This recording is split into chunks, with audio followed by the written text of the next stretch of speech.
Pues buenos días a todos. Muchísimas gracias por habernos invitado a dar nuestro punto de vista a estas jornadas de inclusión de CEAPA.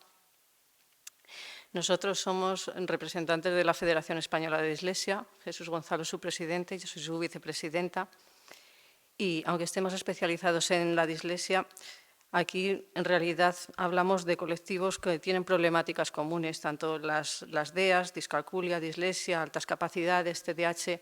Al final todos los padres nos encontramos con las mismas barreras en los centros. Cuando nos encontramos estas barreras, normalmente lo solemos achacar a una falta de empatía por parte del profesorado o los docentes hacia los padres. Y cuando hablamos de empatía, en realidad lo que hay que tener es una noción de la realidad que tienen los docentes en las aulas y de todo su alumnado. ¿Vosotros os imagináis ir al médico y que diga que no atiende a diabéticos porque hay muchas enfermedades y no tiene por qué saber de todas? Pues eso es lo que tenemos en los centros educativos. A veces llegamos y nos dicen que no atienden las necesidades específicas que tienen nuestros hijos porque no tienen por qué saber de todo. Es decir, existe una falta de formación del profesorado que es muy importante y que nos afecta a los padres y a nuestra vida diaria. Aparte de todo esto, también se denota una falta de comunicación entre el centro y las familias. Por ejemplo, los diagnósticos de los que hablabais que se hacen fuera del centro. Pues al final es las metas que se marquen, porque en lo que hay que centrarse es en dotar a los centros públicos de recursos para equiparar a todo el alumnado. Y en ningún caso se debería delimitar a aquellos padres que sí pueden obtener ayuda externa, como es este caso de los diagnósticos externos, la atención a profesionales fuera del centro, como puedan ser psicólogos, logopedas, etcétera, porque al final lo que hacemos es equiparar por abajo y ya que unos tienen carencias, que las tengamos todos. Y eso no puede ser. Tenemos que equiparar en dotar, no en limitar ni en quitar. Y otro problema de comunicación con los centros que nos solemos encontrar los padres es que a veces las palabras quizás no son las adecuadas. También nos encontramos con que muchos padres llegan a casa y, por ejemplo, no saben distinguir qué es un apoyo educativo de qué es un refuerzo educativo. Entonces, tampoco saben muy bien qué es lo que está recibiendo su hijo en ese centro, cómo se le está atendiendo y si necesita el diagnóstico para recibirlo, si no lo necesita. Y también muchas veces se pierde burocracia. Que esta es otra problemática que nos afecta a todos los colectivos, independientemente de que seamos dislexia o altas capacidades.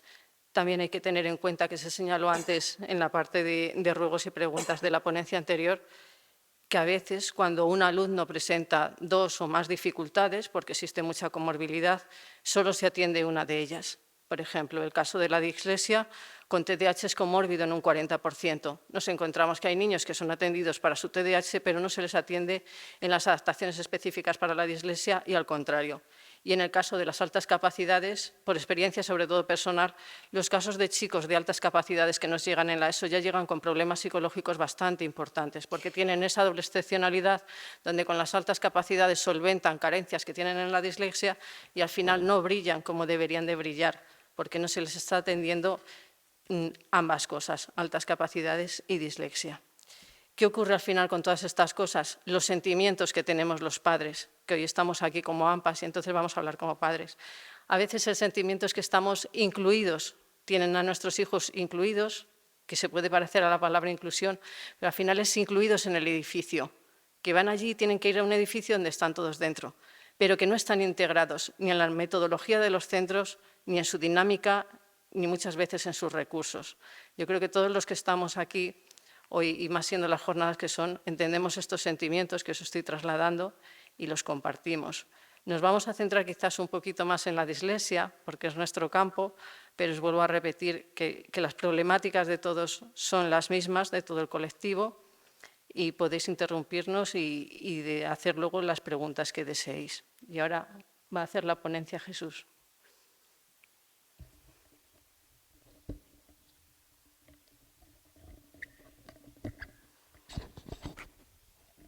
Bien, creo que sí es suficiente. ¿Se oye bien? Sí. Sí. Bueno, en primer lugar, gracias a CEAPA por el interés en el tema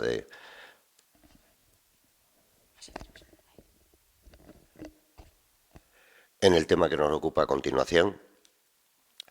La dislexia, dentro de nuestra legislación actual, de nuestra legislación educativa, Se incluye, no con ese nombre, sino con el de dificultades específicas de aprendizaje, en la LOE de 2006, por primera vez. Y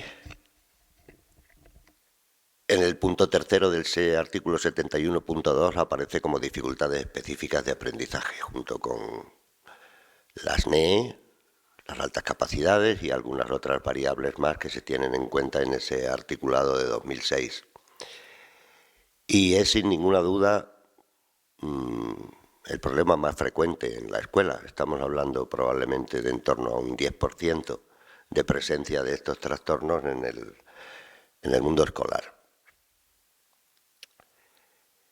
Vamos a intentar hacernos un poco idea de lo que es la dislexia, más allá de eso de que casi todo el mundo ha oído en más de una ocasión, de que confunden la P con la B y esas cosas. En realidad, la dislexia se define como una dificultad específica para aprender a manejar el código escrito y afecta, por tanto, tanto a la lectura como a la escritura. El DSM-4, ya superado hace 9 años por el DSM-5, decía con toda claridad que se diagnostican trastornos de aprendizaje. Sí, se diagnostican trastornos de aprendizaje cuando el rendimiento del individuo en lectura, cálculo o expresión escrita es sustancialmente inferior al esperado por su edad, escolarización y nivel de inteligencia, en base, por supuesto, a pruebas normalizadas, administradas individualmente. Este desfase no se especifica exactamente en esta definición, pero siempre se ha entendido, y así se ha llevado a cabo en la escuela durante años, que debe ser al menos de un curso escolar de diferencia con la edad del niño y con sus posibilidades intelectuales, según decía el DSM-4. Claro, esto conlleva que si hemos de esperar a que haya un desfase, nos vamos a meter como poco en segundo y habitualmente ya en tercero para poder establecer que ese niño o esa niña tiene un desfase de 2 años, de 2 desviaciones típicas de acuerdo a la curva de Gauss en esta habilidad de la lectura. Y obviamente hemos perdido 2 años. Pero no solo hemos perdido 2 años, sino que además hemos machacado al niño en esos 2 años. Porque 2 años en primaria, yo recuerdo hace ya algunos años, últimamente quizá con menos frecuencia, pero hace 8 o 10 años, recibir a niños con 12 o con 13 años sentados de ese lado de la mesa y decir qué le ha pasado a este hombre, porque tiene esa expresión, porque tiene esa corporalidad que le ves desde el otro lado de la mesa, ¿no? No se puede perder el tiempo. De hecho, os decía que el DSM-5 da por superado este tipo de criterios y especifica, desde hace 9 años que está publicado, especifica que los problemas de este tipo hay que abordarlos en cuanto que se detectan mínimamente, sin una necesidad perentoria de hacer un diagnóstico inicial, sino incidir sobre esas dificultades que se observan y al cabo de los 6 meses comprobar si esa incidencia, esa intervención, ha mejorado el problema o no lo ha mejorado. Mientras que el DSM-4 utiliza una estrategia de esperar al fracaso, esperar a que el niño haya perdido 2 cursos, en el DSM-5 no se tiene en cuenta este criterio y, sin embargo, 9 años después de que el manual DSM-5 está publicado, la mayoría de orientadores en este país, y hablo sobre todo desde Andalucía, que es donde vivo, y no es precisamente el sitio de los peores, lo cierto es que muchos orientadores siguen utilizando los criterios del DSM-4 y los niños siguen fracasando y llegan a tercero emocionalmente hechos polvo. Se define como la dificultad para aprender a leer y a escribir al mismo ritmo que la media de los compañeros de clase. No hay, porque eso descartaría de alguna manera o matizaría muy mucho el diagnóstico de dislexia, ni una causa intelectual. La mayoría de los niños con dislexia son niños con una inteligencia normal o incluso mejor que lo normal. No hay carencias sensoriales. Lo de emocional, bueno, digamos que no tiene por qué haber una enfermedad mental, pero ya se encarga el sistema y el propio problema de ir haciendo que la emoción, al cabo de unos años, sea lo fundamental en todo esto. Y ningún otro motivo de carácter sociocultural. Pueden encontrarte niños que a lo mejor a los 7 u 8 años no manejan el código escrito, pero es que no han tenido ninguna formación inicial porque su vida no es precisamente en ese sentido. Fijaos que os decía de la frecuencia, pues esta es una condición fundamental en la dislexia. Ya en el año 2009, este señor, Gabrieli, hablaba de hasta un 75% de heredabilidad.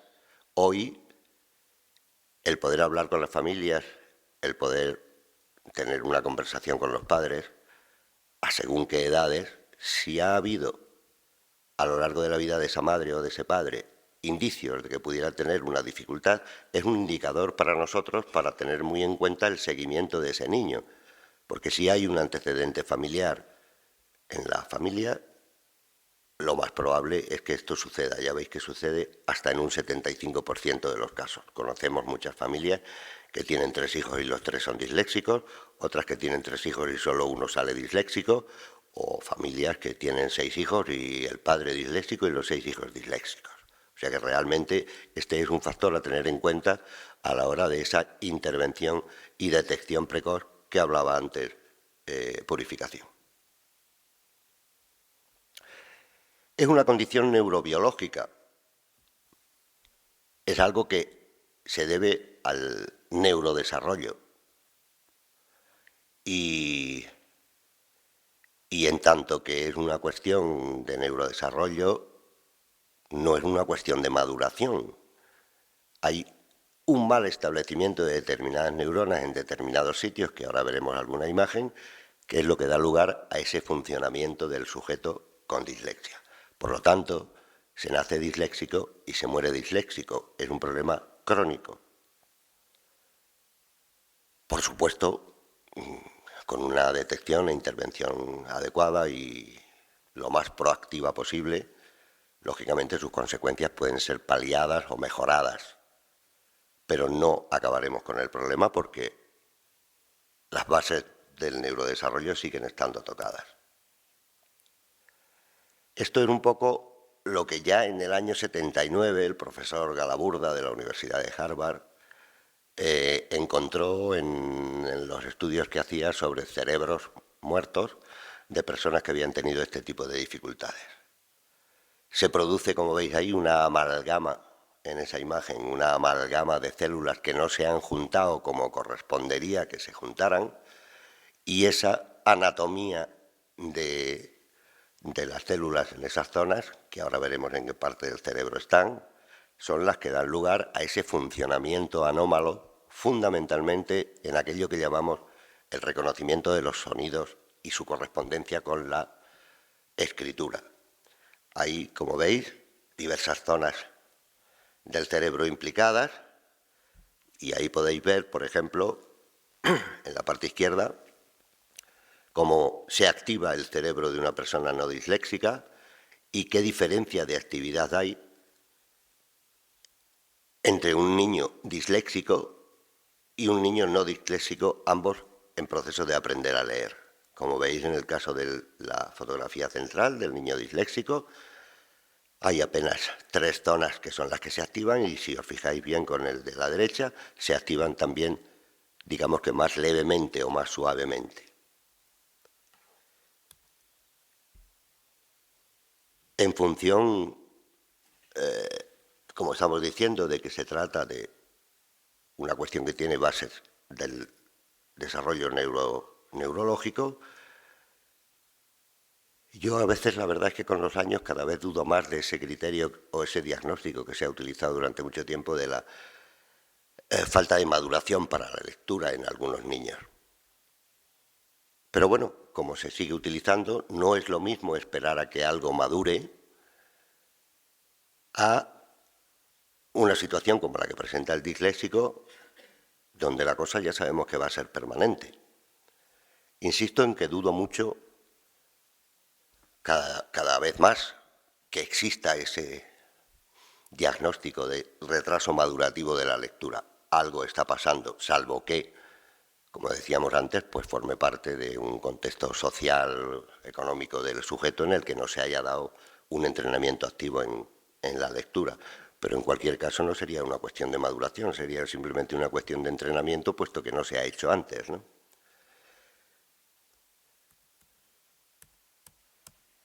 Esto lo vamos a pasar. Bien, visto así, nos encontramos con tres áreas básicas de intervención o a tener en cuenta a la hora de tratar con este alumnado, ¿no?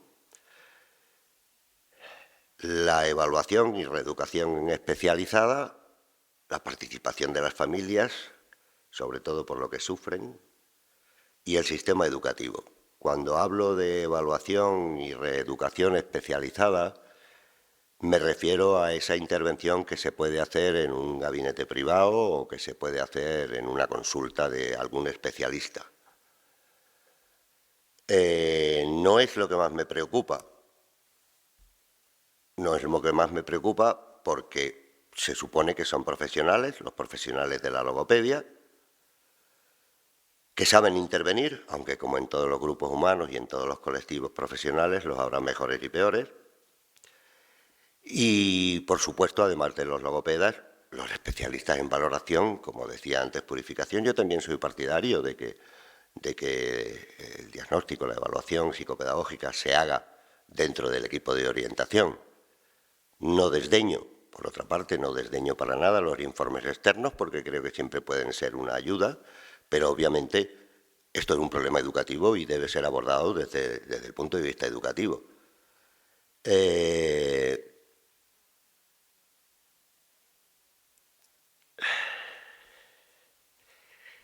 se haga de una manera o de otra, pues va a depender de los recursos que tienen también los centros de orientación. En ocasiones hemos podido observar cómo determinadas pruebas, test, etcétera, no llegaban al ámbito escolar y desgraciadamente solo te quedaba el recurso de echar mano de un gabinete privado que dispusiera de esas pruebas para poder hacer el diagnóstico. Insisto, no me preocupa demasiado el tema especialista, salvo que, obviamente, desde la escuela no podemos abarcar toda la casuística que hay en la escuela. Por lo tanto, los equipos de orientación evidentemente necesitan más recursos humanos y, bueno, aprovechar también esos informes que puedan llegar de lejos. En Andalucía hace 6 o 7 años conseguimos que esos informes externos que llegaban al colegio fueran reconocidos, incluidos en la base de datos del Seneca, que así se llama en Andalucía, el Censo de Atención a la Diversidad, y de alguna manera lo que obligaba la presencia de un informe externo era a que el orientador que le correspondiera valorara ese informe externo y si era necesario o no, hacer su parte de evaluación, pero ya de alguna manera, estaba reconocida la presencia de ese tipo de informes, ¿no?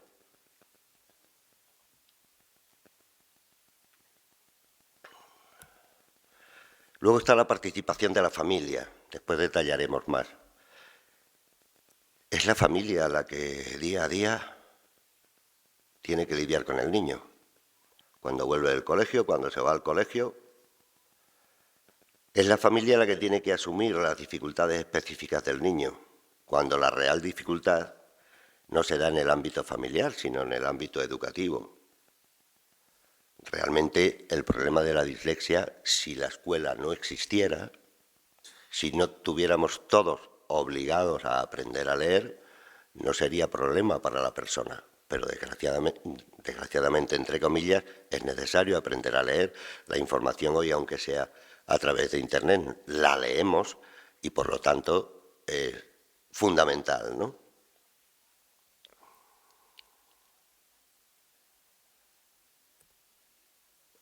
¿Y el sistema educativo? Pues desgraciadamente el sistema educativo está pensado para los niños que leen con normalidad, para los que aprenden a leer solos, que se suele decir, cuando les llega un momento oportuno, y después del infantil la mayoría de los niños aprenden a leer con cierta facilidad. Siempre he dicho y reincido en ello, los niños aprenden a leer, los que aprenden con normalidad, en su casa, no en el colegio. Es así de sencillo. Fijaos que ya desde primero de la EPO... EPO. Perdonad, que es que somos primaria. la Federación de Dislexia, nos ha bailado una letra, es primero de la ESO. No, primero de la EPO, de primaria. Educación primaria. Eso, educación primaria. Ya desde primero de primaria, vamos a dejarnos de EPO y de eso, y hablamos de primaria y secundaria, ¿no? Desde primero de primaria, desde el primer día, los niños tienen sus libros para todo el curso, sus cuadernos, sus rotuladores, etcétera, etcétera. O sea, ya les estamos obligando, entre comillas, a que manejen el código escrito en apenas unos meses. El objetivo fundamental de ese primer ciclo de primaria, primero y segundo, es adquirir el manejo de las técnicas de lectoescritura. Es entrenarse para, llegados a segundo de primaria, tercero de primaria, manejarse con cierta velocidad y con un buen nivel de comprensión de lo leído. El objetivo fundamental de ese primer ciclo es adquirir esas técnicas. ¿Por qué? Pues porque todo está previsto para que se aprenda por los libros y se evalúa por escrito. ¿Cuántos de estos niños no tendrían un desempeño mejor si se les permitiera explicarse oralmente al respecto de determinadas situaciones de examen? ¿Qué sucede con el niño con dislexia en el entorno escolar y familiar? En cuanto al área de evaluación y reeducación, esto es muy típico al final del mes de octubre, poco después de comenzar el curso y tras insistir reiteradamente por parte de la familia, porque suele ser la familia la que detecta la problemática, muchas más veces que el propio colegio. La familia avisa al colegio y, desgraciadamente, volviendo a lo de antes, por la escasez de recursos que el sistema tiene, pues se anuncia a la familia que, bueno, estamos en octubre, pero que a ver si después de la Semana Blanca de febrero, digo la Semana Blanca porque en Andalucía se llama así esa semana de vacaciones, ¿no? A ver si para entonces le toca al orientador tener ya un hueco para poder evaluar a ese niño. Estamos, no solo ya el criterio que decíamos antes de discrepancia entre la edad y el nivel que el niño desarrolla, sino que ya de por sí la propia escasez de recursos nos lleva precisamente a empezar con la demora. Se anuncia en octubre y, bueno, si a lo largo del curso en cuestión el niño es evaluado, podemos darnos por contentos. Desgraciadamente esto es así.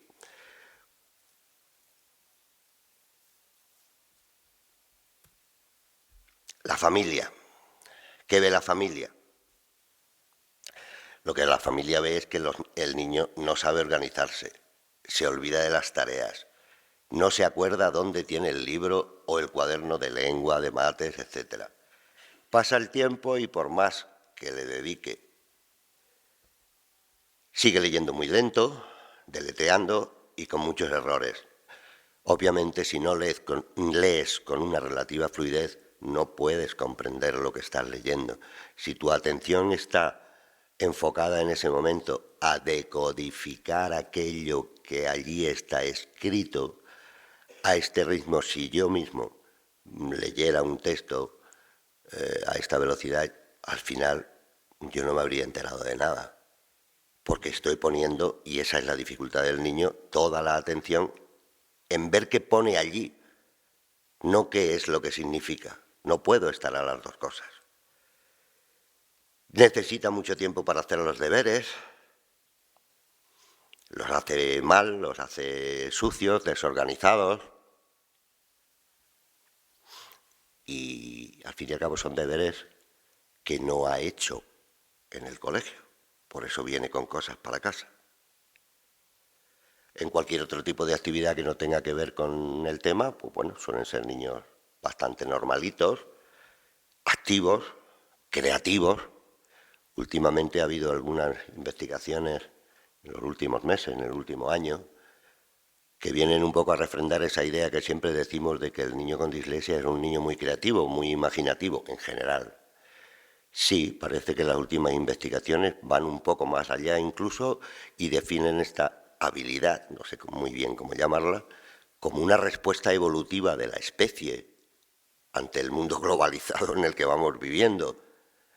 Bien, nosotros llevamos diciendo años que este tipo de alumnados suelen ser inteligentes y creativos. Parece que la ciencia intenta demostrar también algo así, ¿no?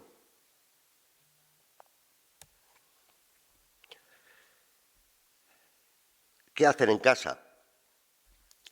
Cuando es posible, generalmente la madre, dedica toda la tarde a intentar que el niño termine sus tareas y aprenda las lecciones. Aquello que no ha hecho por la mañana porque ha estado distraído, porque no estaba en donde tenía que estar, se convierte en 5 horas sufridas en el colegio y otras 5 horas por la tarde con el sufrimiento acompañante de la madre o el padre, que suele ser menos frecuente, en casa. Es decir, vamos a volver a hacer por la tarde lo mismo que se ha hecho por la mañana en otro ámbito, en este caso el de la familia.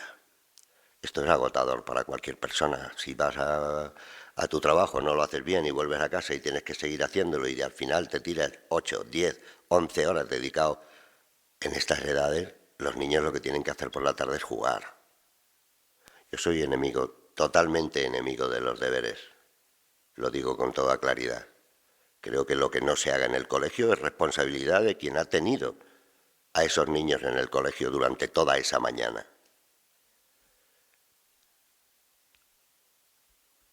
Y dice, se preocupa y no comprende por qué, siendo listo el niño, no aprende los libros. Estas son expresiones que he ido recogiendo y que no son mías, ¿no? Son de tantas familias que te cuentan estas situaciones, ¿no? Demandan al colegio una valoración sobre los problemas de su hijo y o buscan fuera del colegio una respuesta a lo que les pasa, a lo que le pasa al niño. Es un poco lo que hemos comentado antes, ¿no? Y en el sistema educativo, ¿qué es lo que ven? El profesorado, el colegio. ¿Qué se dice de estos niños? Pues se dice que es muy vago, que no se entera de nada, que siempre está distraído, que no atiende a las tareas, que se distrae con una mosca, que es algo inmaduro. Esto de la inmadurez vuelve a surgir y yo permítanme que les diga, maduran las frutas o las hortalizas, maduran. Los niños no maduran en ese sentido y además las frutas cuando maduran demasiado se caen del árbol. Esto no es una cuestión de maduración. Otra expresión muy usual, con lo inteligente que es, tendría que hacerlo mucho mejor. Bueno, y es que no nos preguntamos por qué el niño es vago, por qué no se entera de nada, por qué siempre está distraído, por qué no atiende a las tareas. Los niños van al colegio con intención de aprender cosas. Si esto no está funcionando, tendríamos que ver qué hay detrás de esa vagancia. Tendremos que intentar averiguar por qué el niño se muestra como vago, porque no es vago, ningún niño es vago. Pero sí se pueden mostrar así ante determinadas tareas que no entiende, que le cansan y que no tiene ningún interés, por lo tanto, en aprenderlas, ¿no?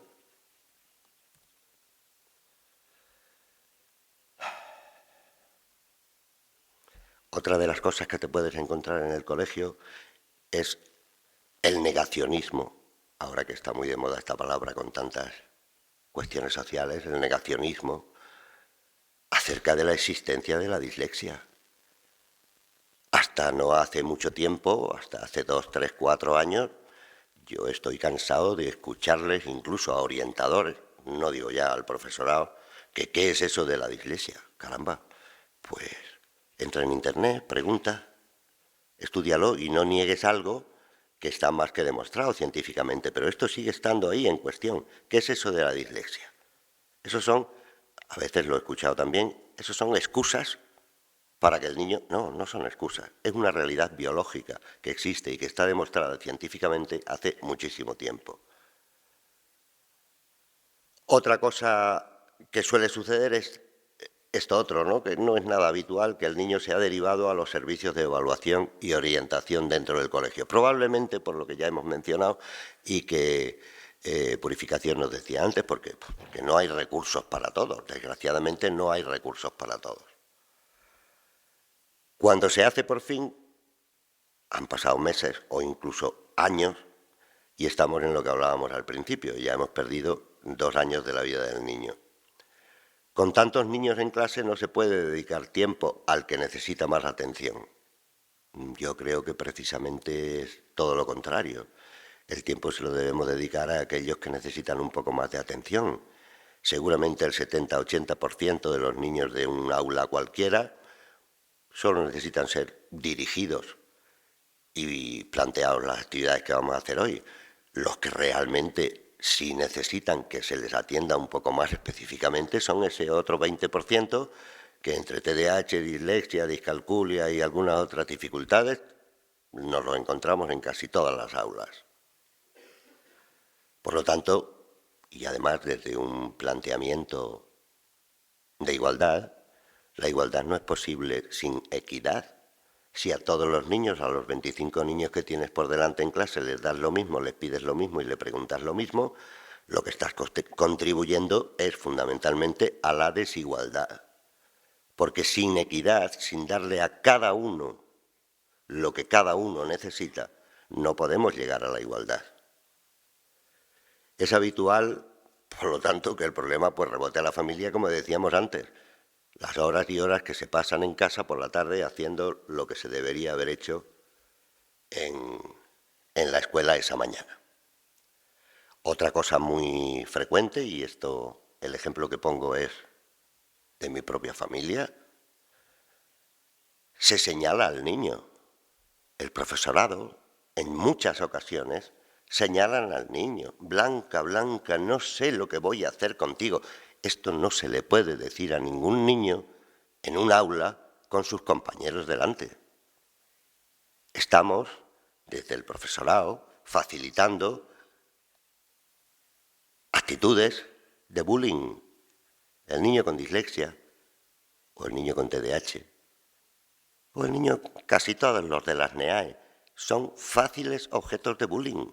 Si además lo estamos haciendo ver y hacemos que toda la clase se entere, en lugar de explicarle, primero saber, claro, y explicarle a toda la clase que fulanita es que tiene este problema, que consiste en esto, y por este motivo es por el que le vamos a hacer un poco más caso que a ti, dicho así, a la pata a la llana, que dicen en mi pueblo. Es equidad, y así debería ser.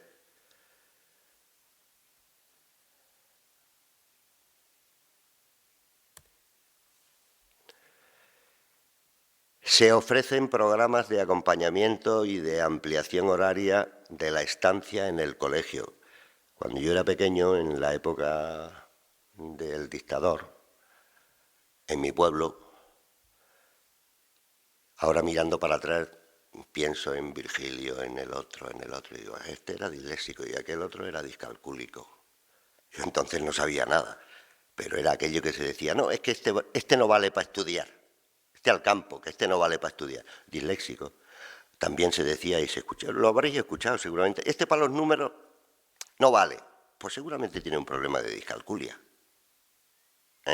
Entonces, en aquella época había una serie de compañeros de la escuela rural que se quedaban por la tarde 2 horas más, lo que llamaban permanencias. Pues no ha cambiado mucho, ha cambiado el nombre, pero estamos en una situación muy similar. Y, sobre todo, ya se ha mencionado aquí, no se ofrece formación específica en este y en otros problemas al profesorado y a los profesionales de la orientación. Les voy a contar una anécdota. Hace ya unos 8 años, un día dije, bueno, voy a ver qué ofrecen los centros de profesores. En Andalucía hay 32 centros de formación del profesorado. Miré exclusivamente los 8 fundamentales de cada capital de provincia y después de ver el título de más de 600 cursos, tan solo encontré uno dedicado, de alguna manera, a algo que forma parte de la diversidad, al síndrome de Down. Era todo lo que había. Ahora, eso sí, también me encontré que había un curso que se llamaba Flamenco para docentes, 25 horas. Claro, estábamos en Málaga y allí se lleva mucho eso del flamenco.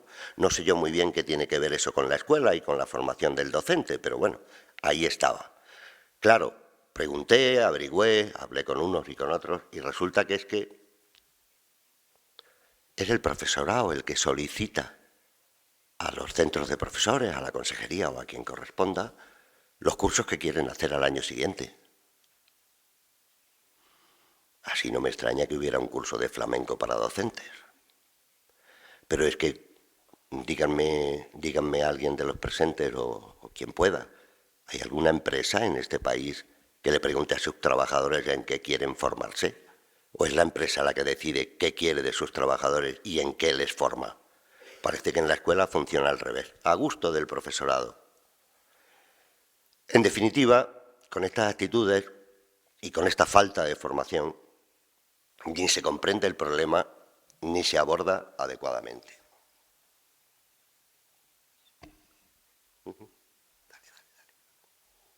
Para arriba.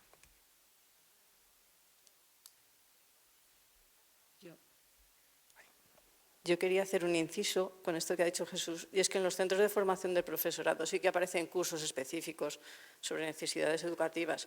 ¿Qué ocurre? Lo que no son de obligado cumplimiento. Es decir, un profesor que tenga en clase un niño con TDAH, altas capacidades, dislexia, discalculia, no está obligado a formarse para atender a ese alumnado, sino que es algo voluntario, es el docente el que escoge qué cursos debe de hacer. Entonces, ¿qué ocurre? Que el docente que no está formado y no está preparado, aunque tenga alumnos de estas características en su clase, no está obligado a formarse. Por lo tanto, si no lo sabe atender, va a seguir sin saberlo atender y nadie le va a obligar a atender a ese tipo de alumnado. La cuestión es que tiene que ser por obligación. ¿Os imagináis que en el sistema sanitario el reciclaje del médico dependa de su voluntariedad? ¿O de que se le obligue? No. No hay médico, desde que empiezan el MIR hasta que tienen su plaza fija donde sea, que no haga 2, 3 o 4 asistencias a congresos o lo que sea, o cursos o lo que sea, en cada año. ¿Es obligatorio para ellos?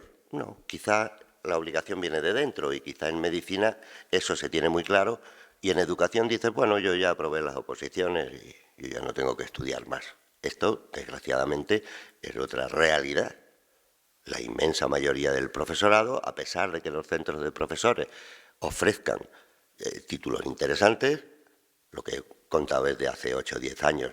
Sé que los currículums de formación han ido variando, pero esto es así, desgraciadamente. Pongámonos siempre, es como lo que hemos dicho antes del DSM-4 y el DSM-5. ¿Os imagináis que en medicina, una cosa que se publicó hace 9 años, no se esté llevando a la práctica ya 9 años después? Pues parece que en educación no pasa nada, en medicina sería tremendo. Bien, las consecuencias más frecuentes de esta situación son las siguientes. Repetir curso. Esto es algo que además en los últimos tiempos se ha puesto en legislaciones, regulaciones, por lo menos autonómicas, como primera medida ordinaria, repetir curso. O sea, si el niño no va bien, como primera medida ordinaria, que repita curso. ¿Y qué es lo que vamos a ganar? Porque si fuera una cuestión de maduración, efectivamente a lo mejor repetir curso le venía bien para madurar. Pero estamos hablando de algo que no es una cuestión de maduración. Por lo tanto, repetir curso, aparte de que como medida me parece la última a tener en cuenta, no la primera como medida ordinaria. Otra consecuencia fundamental, muy baja autoestima, pero ¿qué autoestima va a tener un niño que día tras día y semana tras semana y trimestre tras trimestre está oyendo de boca de sus profesores y después de sus propios compañeros que no sabe, que no puede, que tú esto no sabes hacerlo? ¿Dónde se va a quedar esa autoestima de ese niño? Pues evidentemente por los suelos. Lo normal, ¿no? Que rechace el colegio y las tareas.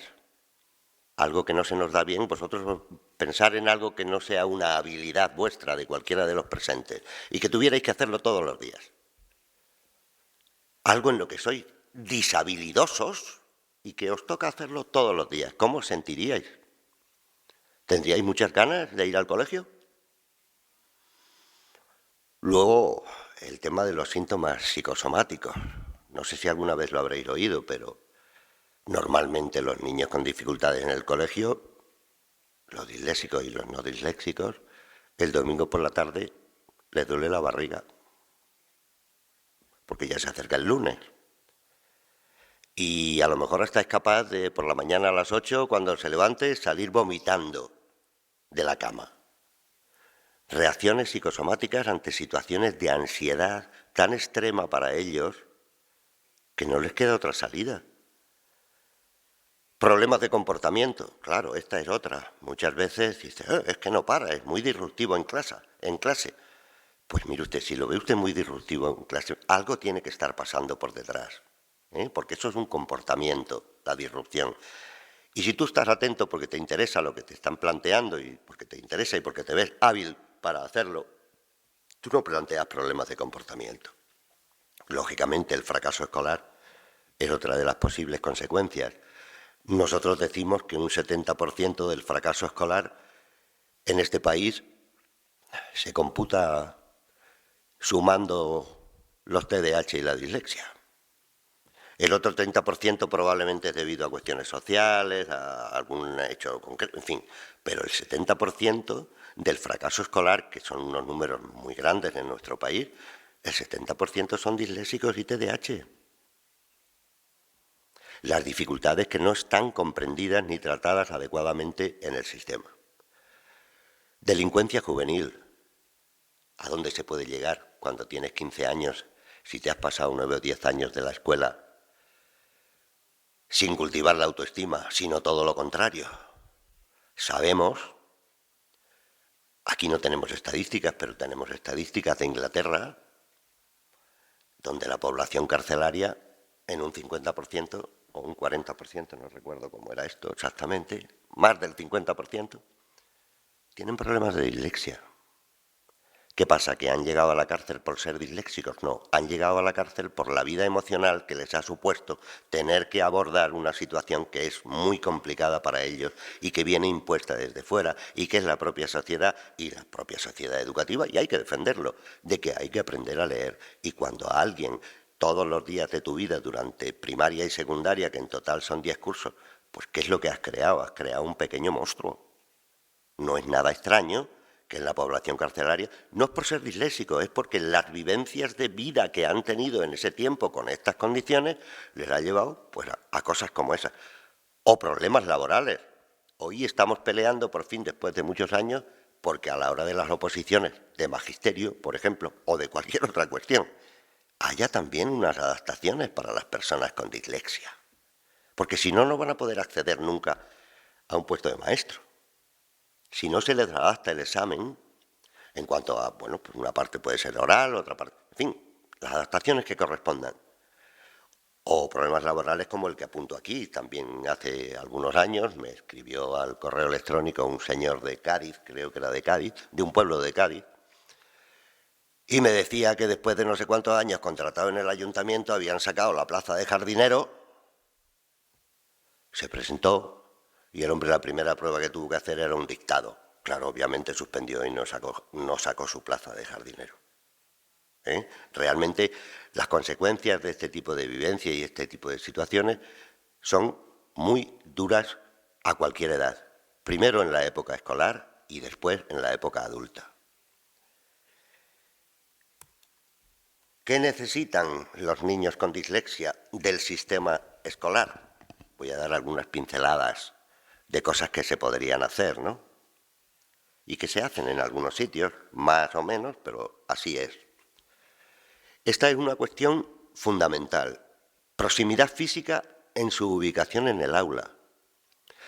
¿A quién se le ocurriría poner en la última fila a 3 hiperactivos y 2 disléxicos? ¿Creéis que estarían pendientes de lo que estamos hablando aquí a este lado? con un montón de cabezas por delante de ellos. Bueno, pues esto es también un tema lo he discutido en alguna ocasión con algún profesor, porque me tocaba directamente, y se lo he dicho así de claro. Mire usted, eso que usted me dice de que todos son iguales y todos tienen que ir rotando por clase, eso no es igualdad. Eso es igualitarismo sin equidad. A un TDAH y a un disléxico tienes que tenerlos permanentemente en primera fila y muy cerquita de ti y moverte precisamente por las primeras filas para captar su atención. Aunque estén en primera fila, por sus dificultades se pueden despistar. Ahora, sí, como he dicho, los pones en la última fila, pues a bañaros, vamos. También, bueno, lo que acabo de decir, ¿no? Facilita al maestro el control y la supervisión de la realización de las tareas y, por supuesto, contribuye a aumentar la motivación, porque a estos niños hay que estar motivándoles permanentemente y ese simple hecho de tenerles en primer lugar ya es motivante para ellos siempre que se explique a la clase.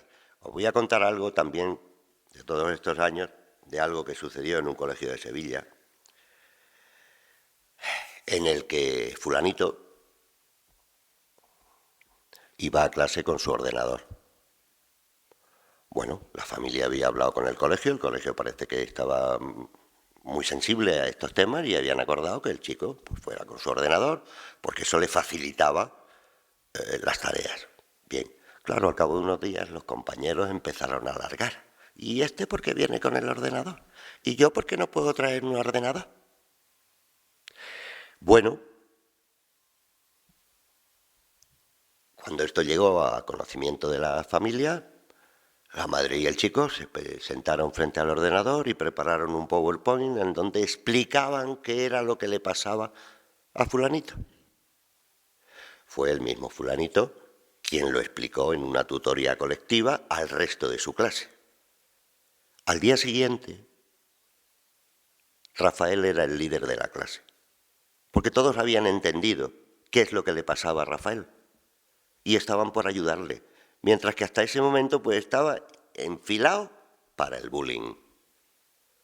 Afortunadamente el ordenador portátil despertó el interés, se hizo lo que se tenía que hacer, que es lo que tiene que hacer un maestro en clase cuando tiene niños con TDAH y con discalculia y con dislexia o con altas capacidades que se ha mencionado esta mañana. Informar a sus compañeros de cómo es su compañero y por qué se hace con él algunas cosas de manera diferente a con el resto.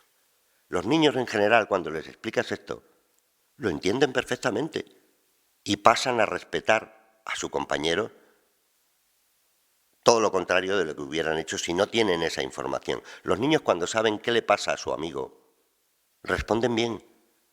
Lo que no les va es que tengan que... ¿Y este por qué? ¿Y él? No, pues expliquémosles. Esa es una labor, para mí, muy importante por parte del docente. Que los compañeros sepan los problemas que tienen los compañeros. Así se podrá entender las diferencias. Comprobar siempre que el niño ha comprendido el material escrito que va a manejar. Explicárselo verbalmente.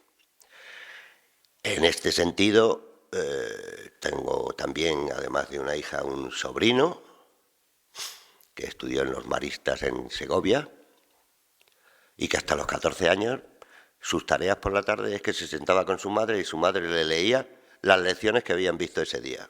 De alguna manera era un recordatorio de lo que habían hecho.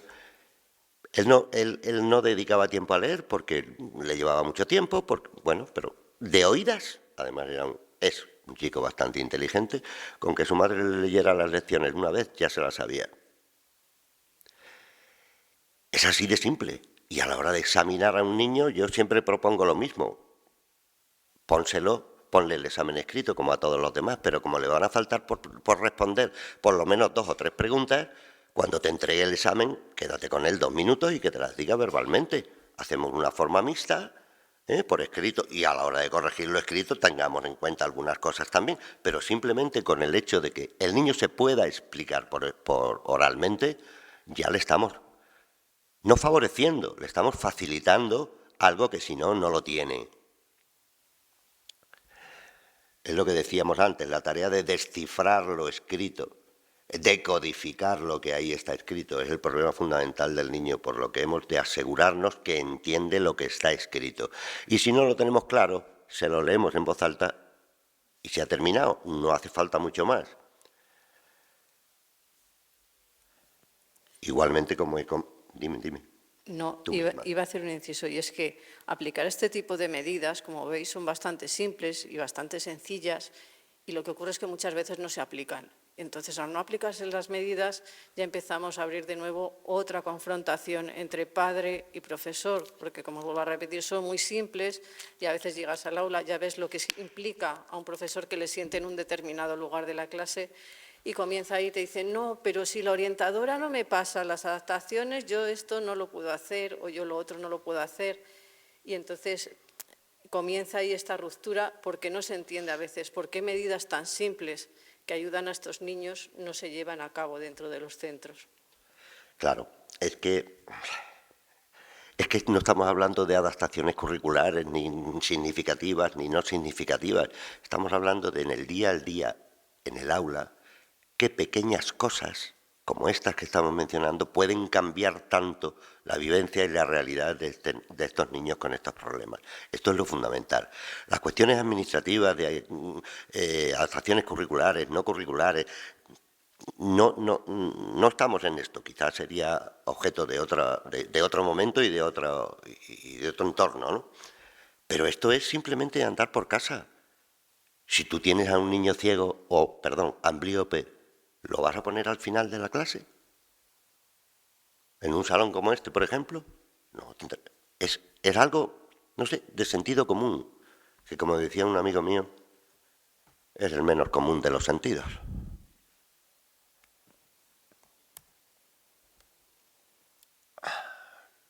Como hemos apuntado ya, abundar en la evaluación oral de los conocimientos del niño.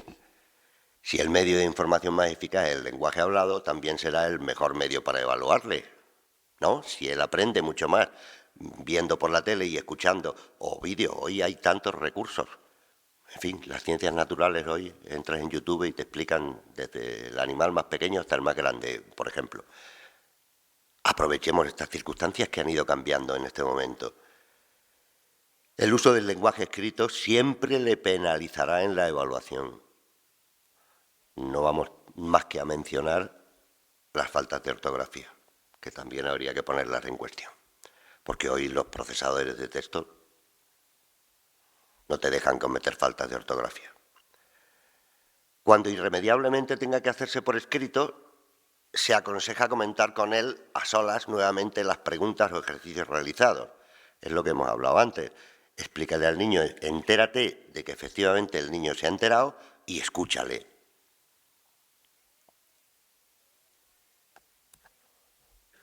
El niño debe estar informado de cuándo sí y cuándo no leerá en voz alta en clase, así como de lo que se espera de él. Eso de hacer lectura en clase ya a partir de determinado curso. Ahora fulanito, venga, sigue tú, menganita. Pues mire usted, si mañana le va a tocar al disléxico, sea usted tan amable de decirle, nene, para mañana este párrafo, se lo subraya, le pone un papel, en fin, para que no se le olvide y cuando llegue a casa le diga, mamá, mira que me ha dicho la profe, este párrafo es el que vas a leer tú. Probablemente lo hará mucho mejor porque lo va a poder entrenar en su casa y va a quedar bien delante de sus compañeros y bien delante de sí mismo, volviendo a lo de la autoestima y la motivación que decíamos antes. ¿Es tan complicado eso? Advertirle a una persona que tiene dificultades en esto de que mañana te va a tocar y vas a leer este párrafo. ¿Tiene alguna contraindicación? Y por supuesto, como dice después, ¿no? Pues tampoco sacarle todos los días, con que de vez en cuando dé el do de pecho, pues ya está. Es suficiente, no hace falta que lea con la misma frecuencia porque lo va a pasar mal.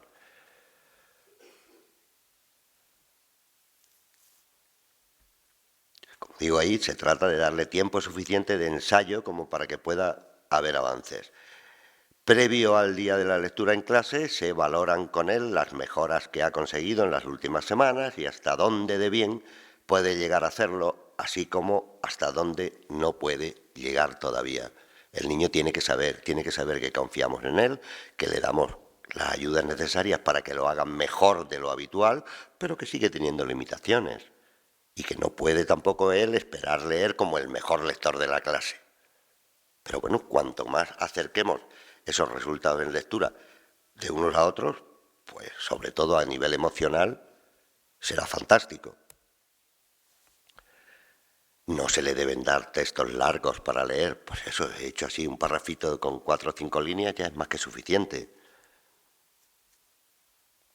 Si es más hábil, si ha ganado en fluidez, como dice ahí en el primer punto, bueno, pues se le da un poquito más largo y si no, un poquito más corto. Se trata de que esa lectura no le lleve más tiempo que a otro niño. Se recorta en la cantidad de leer. No se aumenta el tiempo de lectura porque les agota, porque esa tarea les resulta muy agotadora.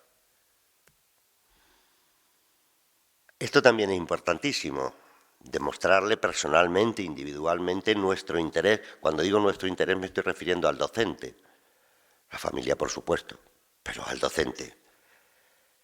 Interés por él y por sus aprendizajes. Hacerle ver que estamos pendientes de él, no para corregirle, sino para ayudarle. Recordarle algo que hizo bien el otro día, preguntarle por sus dificultades concretas mientras realiza un ejercicio, animarle ante esas dificultades, explicárselas y apoyarlas. No digo hacerle el trabajo, pero sí guiarle en ese trabajo que tiene que hacer. Tú puedes interrumpir cuando quieras. Puede ser importante, en según qué actividades, que el niño esté rodeado de los compañeros más competentes de la clase. Pues a veces, desde un punto de vista motivacional, es posible que a la hora de hacer grupitos de 4 o 5 niños para determinada tarea, pues estos niños suelen ser inteligentes, pues si les pones con los que destacan en la clase, probablemente se va a sentir cómodo. También habrá que explicárselo, porque también puedes encontrarte que un niño, por sus características personales, pues esto le eche para atrás. Pero bueno, es una posibilidad más. No exigirle en ortografía. Sabemos que es una tarea muy difícil para él. El niño con dislexia nunca va a escribir sin faltas de ortografía. Nunca. Por más que se estudie y se sepa las reglas ortográficas. Puedes sabérselas y puedes decírtelas como un papagayo, pero a la hora de ejecutarlo siempre va a tener problemas con la ortografía, más o menos. Hay alumnos que tienen muchas faltas de ortografía, otros tienen menos, pero siempre es algo que va pegado a la dislexia. La disortografía. La disortografía no es un problema en sí mismo, es un síntoma más de la dislexia. Es consustancial a la dislexia. Y ya sabéis, creo que todos sabéis, aprendemos la ortografía fundamentalmente porque leemos, porque vemos escritas las cosas. Si no son buenos lectores y si leen poco, ¿cómo demonios van a aprender la ortografía?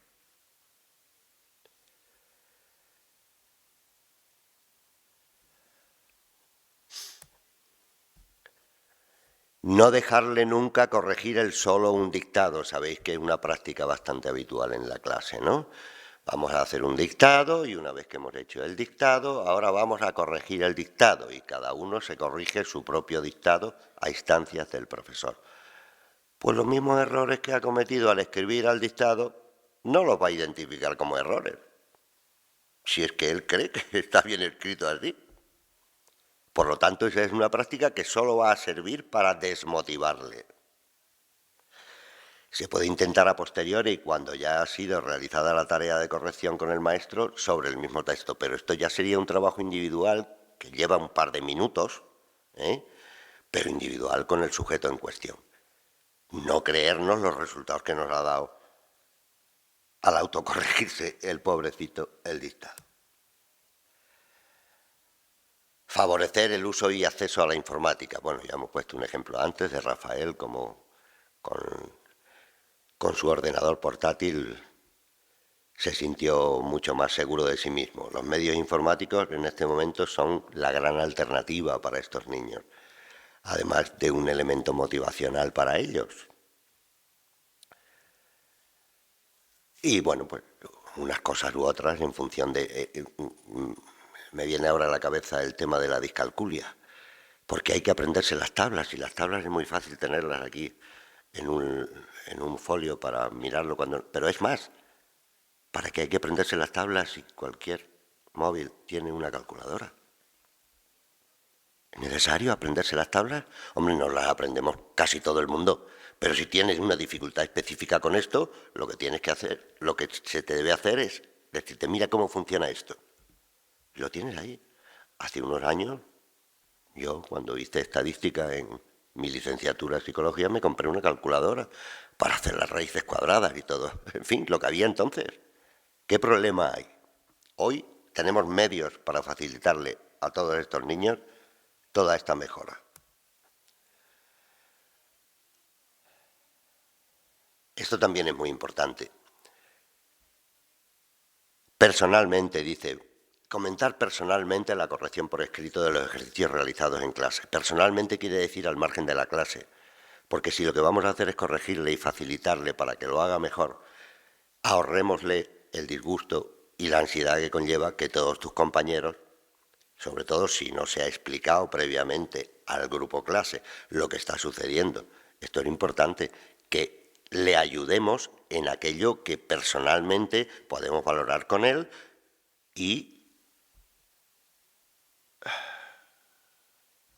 se trata, dice, que entienda las correcciones y aprenda de ellas, no de que las correcciones suenen a castigo, a fracaso, a yo no sé. Sabéis que yo creo que la inmensa mayoría, la mayoría de los profesores, cuando tiene que corregir un error en un examen escrito, utiliza el bolígrafo rojo. Mira que le sienta mal el rojo, ¿eh? Es normal, es el que les hace ver sus errores. ¿Por qué corregimos en rojo? ¿No es mejor hablar con el sujeto y que sus compañeros no tengan que...? Porque yo estoy aquí, María Jesús está aquí, y cuando yo veo aquí que me ha puesto una cosa en rojo, María Jesús está echando el ojo y contándoselo al de al lado. Mira, le han puesto el rojo. ¿Por qué hacemos estas prácticas que solo van en contra de la autoestima y la falta de motivación? Ahí digo, las correcciones se pueden suavizar evitando connotaciones negativas, tachando o señalando los errores sin más, con expresiones como ¿no te parece que esto lo podías haber escrito de esta otra manera? Yo creo que aquí podrías mejorar un poco. Es la actitud del profesor la que cambia la perspectiva.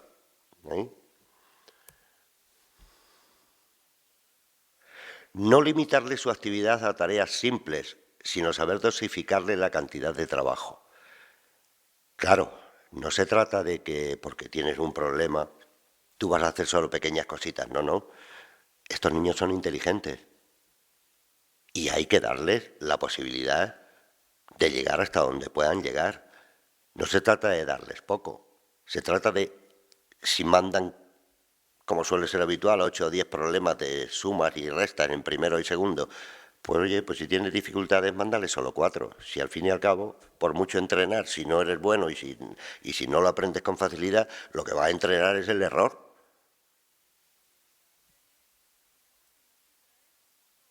Sabemos que necesita más tiempo. Por lo tanto, démosle más tiempo, o como decíamos antes, quitémosle tarea. Pedirles menos cantidad de deberes para la casa, aunque sin vacilar en ponerle algún ejercicio difícil. Esto hay que explicárselo al niño cuando sale de clase y los deberes se han marcado para todos, pues lo llaman en un momento antes de que salga por la puerta y dicen, mira, tú, en esto que hemos dicho, de las 5 frases que hay que preparar, no sé qué, tú solo me haces 2. Esto es una cuestión de, antes decía María Jesús, de comunicación. Pues sí, de comunicación y de empatía entre profesor y alumno y profesor.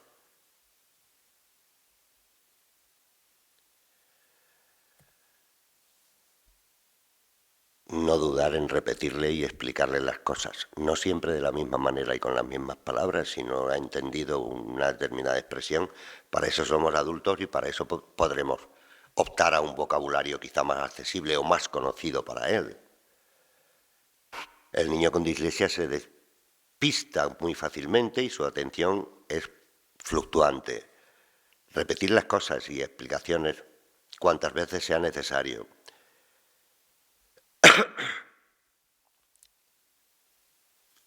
Captar su atención antes de explicarle cualquier cosa.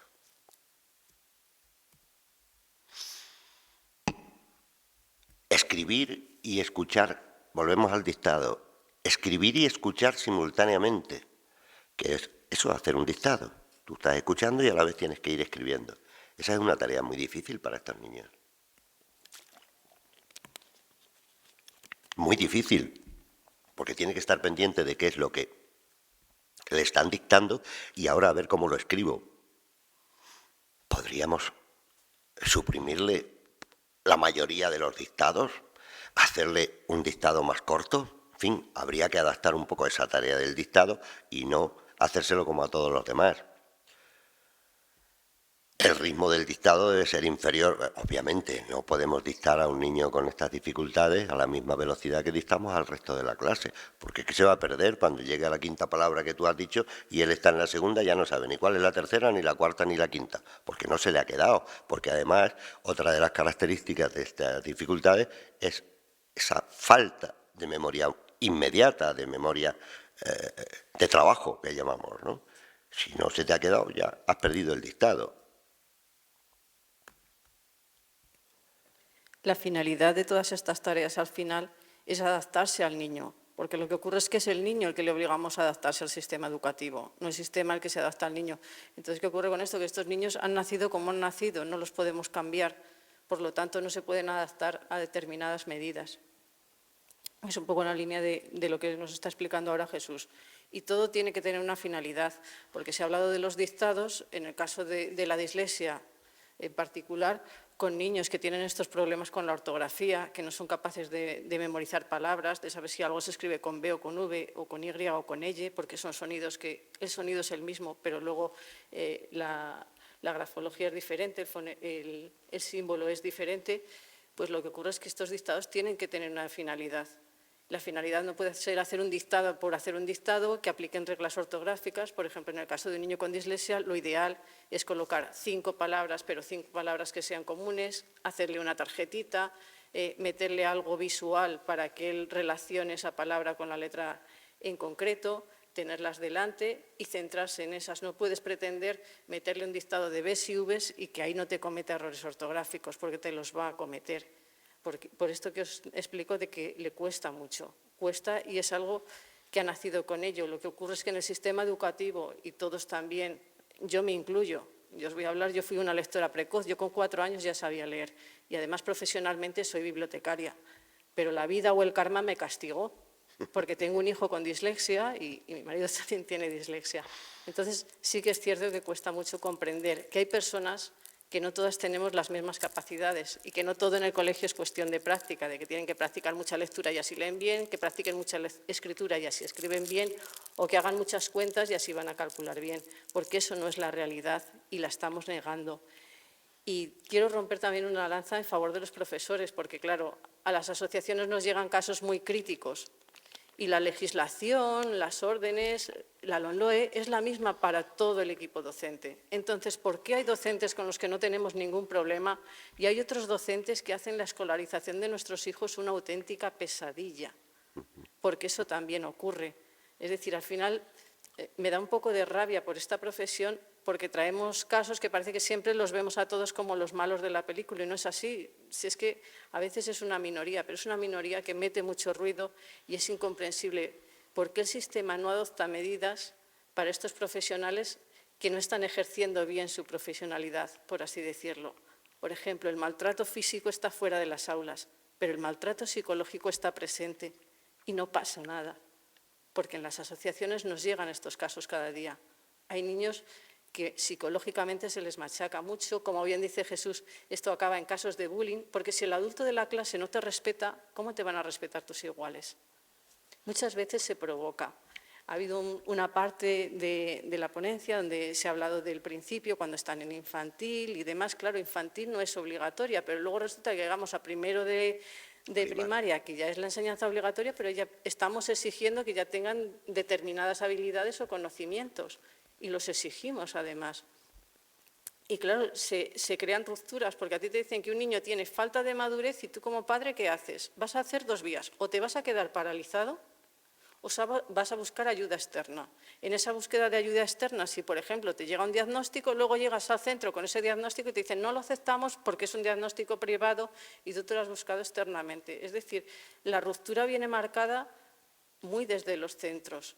No podemos echar balones fuera, porque el profesional en el que nosotros confiamos además es el profesor y es el docente, normalmente el tutor, al que nosotros solemos ir los padres a decir aquí está ocurriendo algo o esto está pasando. Pero por parte del sistema sí se echa en falta un poco de vigilancia de determinadas conductas. Por ejemplo, habéis hablado de fracaso escolar. Mi hijo repitió, pero nadie se molestó en hacerle un diagnóstico. El diagnóstico vino 2 años después de que este niño había repetido. Es decir, primero ponemos el fracaso escolar, eso sabemos que sí, que hay medidas que dicen que el fracaso, o sea, la repetición de curso debería de ser la última de las medidas y, sin embargo, ¿por qué hay profesores que no lo aplican? ¿Por qué no se han aplicado antes otras medidas o otras adaptaciones para que ese fracaso no ocurra? ¿Y por qué el que está con él en clase todo el día, si un padre que solo tenemos a nuestro hijo, somos capaces de distinguir que algo en nuestro hijo no funciona igual que en el resto y solo vemos al nuestro? Porque tú detectas que a lo mejor el tuyo no puede salir al parque todo lo que desearía, o que, en nuestro caso, que el niño no lee y los demás ya sí leen. Si nosotros desde fuera, que solo tenemos al nuestro, somos capaces de detectarlo, mi pregunta es, ¿por qué en el aula un profesor que tiene los 19 niños no es capaz de darse cuenta que tiene ahí a estos 2 o 3 niños que se le quedan para atrás? Que hay algo que ahí está ocurriendo. Eso es algo, se me ha pasado antes, pero sí, siempre lo suelo contar. No sé si viene quizás luego después, pero volviendo un poco a la pregunta que le hice a la purificación, vamos a ver. Cuando empezamos primero de primaria, es un grupo nuevo con un profesor nuevo, porque los de infantil, que yo sepa, no dan clase en primaria. Si tenemos profesor nuevo con grupo nuevo, cualquier profesor que se precie, antes de Navidad, una vez comenzado el curso, antes de Navidad, no digo yo que no es su función tampoco que vaya a diagnosticar a este o al otro, pero en un trimestre tiene tiempo más que de sobra para darse cuenta de los 4, 5, 6 o 3 que tienen algún problema. Derívalos a quien corresponda. Pero obviamente ese screening inicial de aquí hay algo que pasa, yo no sé lo que es porque yo no tengo por qué saberlo. Para eso está el orientador, valórese. Es tan difícil con un grupo nuevo, 25 niños nuevos que no has visto en tu vida, al cabo de un par de meses tú perfectamente estás observando cuáles van a ir mejor y cuáles van a ir peor. Pues esto es lo que, en fin, no se le pide mucho más al profesorado en ese sentido. Luego la responsabilidad será del orientador. Bueno, continuamos entonces. El uso de esquemas, gráficos, mapas mentales. Todo esto son recursos pedagógicos, por lo tanto, deberían enseñarse al niño. Desde el propio... Yo recuerdo, desde que era más o menos pequeño, cuando estaba en el bachiller, yo lo primero que hacía, cuando tenía los libros del curso en la mano, es ver el índice. A ver de qué va este libro, de historia, de no sé qué. Bueno, a ver, ¿y qué capítulos tiene? En fin, saber a qué te vas a referir. Hoy los niños les enseñamos a manejar el índice, les damos una visión de conjunto de la asignatura en cuestión, por llamarlo así. Al respecto, no, empezamos con la primera lección y ya está. No, oye, hay recursos pedagógicos como los esquemas, los subrayados, los gráficos, los mapas mentales, que te ayudan a organizar la información que está en el libro de texto. ¿Por qué esto no se generaliza y se trabaja en el aula?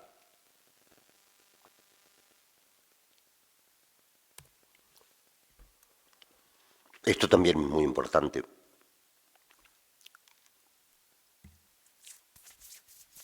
Demostrarle al niño que sabemos qué le pasa y que estamos dispuestos a ayudarle y que sabemos, además, cómo ayudarle. Esto es, vuelvo a decir, como dije antes, que mencionó María Jesús, ¿no? Esto es una cuestión de empatía y de comunicación entre el profesor y los niños con dificultades. Y esto es importantísimo. El profesorado en general, ya sé que siempre nos metemos con el profesorado y de verdad en muchos de nuestros congresos de la FEDI y de asociaciones siempre parece que se llevan el recoplón los que asisten, no son los que asisten los que deberían llevarse el recoplón, sino los que no han asistido. Pero realmente el profesorado es el alma de todo esto y tiene que conocer el problema y tiene que saber cómo explicarle al niño que sabemos qué le pasa y que sabemos cómo ayudarle. Esto es fundamental, esto le da confianza al niño, esto le favorece su autoestima.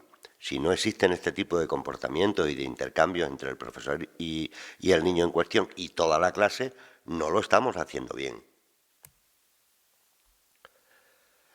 Esta es otra cuestión, valorar los trabajos por su contenido, sin considerar los errores de escritura, y vamos un poco más allá de lo que serían las faltas de ortografía. Es verdad, a veces estos niños, la morfosintaxis tampoco es que sea uno de sus fuertes y se explican como pueden por escrito.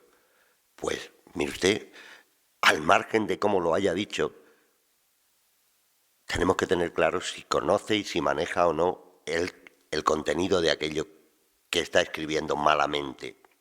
Esto es importante.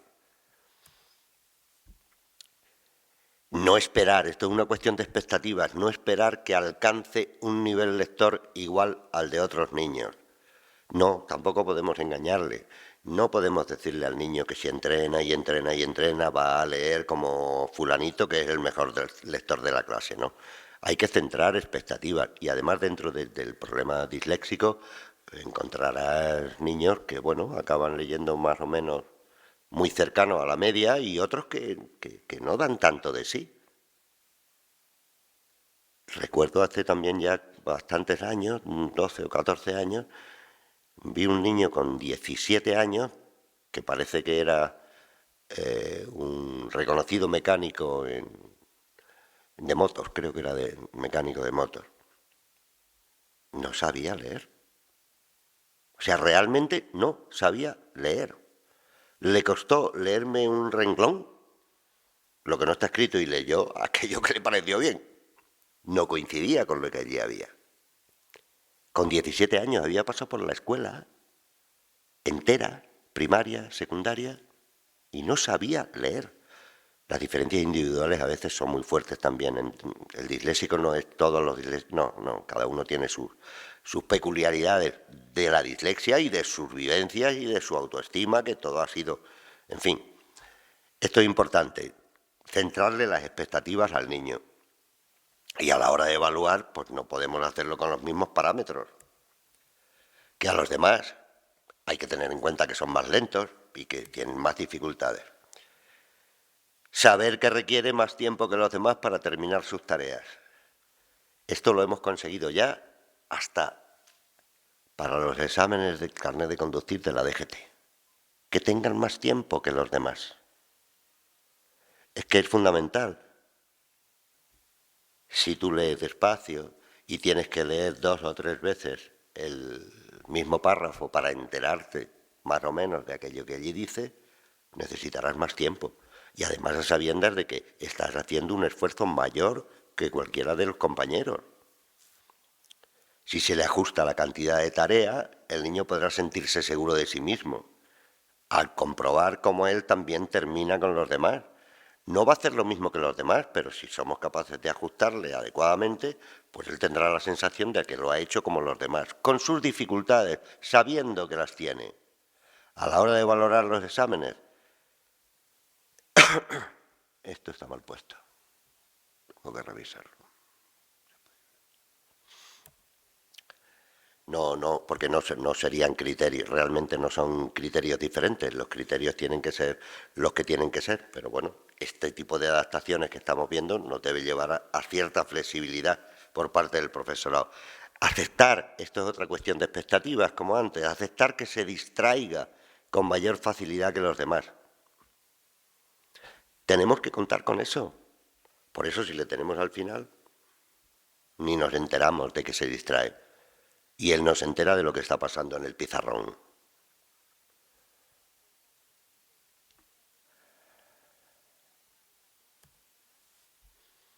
Demostrarle interés por su manera de funcionar en las tareas. Se trata de estar pendientes de la realización de la tarea, no como vigilancia, sino transmitiéndole al niño el posible apoyo o explicación que pueda necesitar. Ellos tienen capacidades, tienen una dificultad con el código escrito, pero tienen muchas capacidades. Habrá que buscar la forma más adecuada y esto es una cuestión individual de cada niño, no se puede generalizar. Hay que averiguar qué es lo que mejor le va a cada uno de ellos.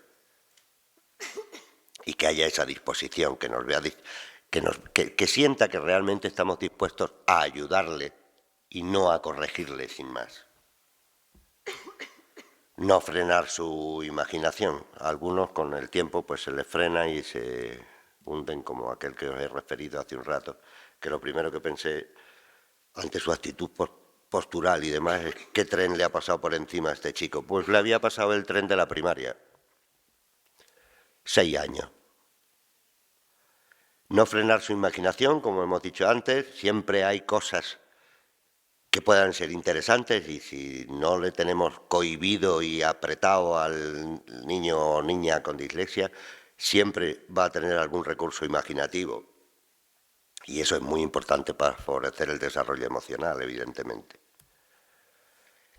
Volvemos un poco a lo que hemos comentado antes, darle unas bases sólidas de metodología y de organización de la tarea. Sabemos que son muy desorganizados, que no se acuerdan dónde dejaron el peine. Si le enseñamos a organizar el trabajo, como dije antes, desde el índice de sus libros hasta los esquemas de las lecciones, y hoy la mayoría de los libros vienen con, cada lección trae su propio esquema, no hay ni que hacerlo. Pero claro, como está hecho, no le enseñamos al niño para qué sirve ese esquema y cómo él también podría hacerlo. Pero hoy los libros de texto, prácticamente todas las lecciones vienen con su esquema de la lección.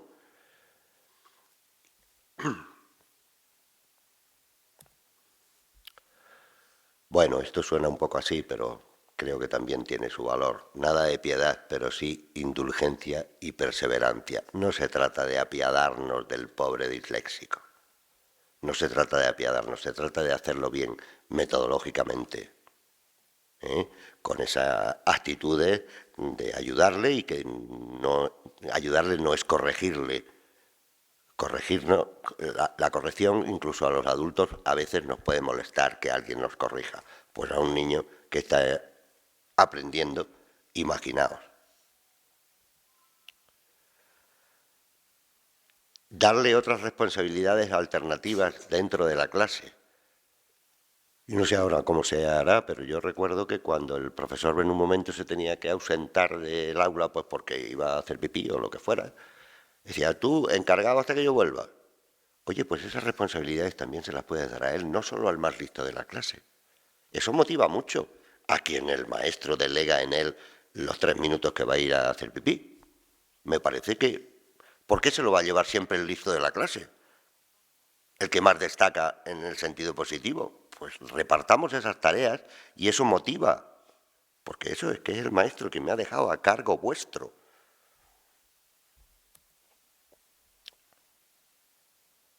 Estimularle constantemente sin bloquearle psicológicamente. Bueno, en fin. Esto no tiene mucho que explicar, ¿no?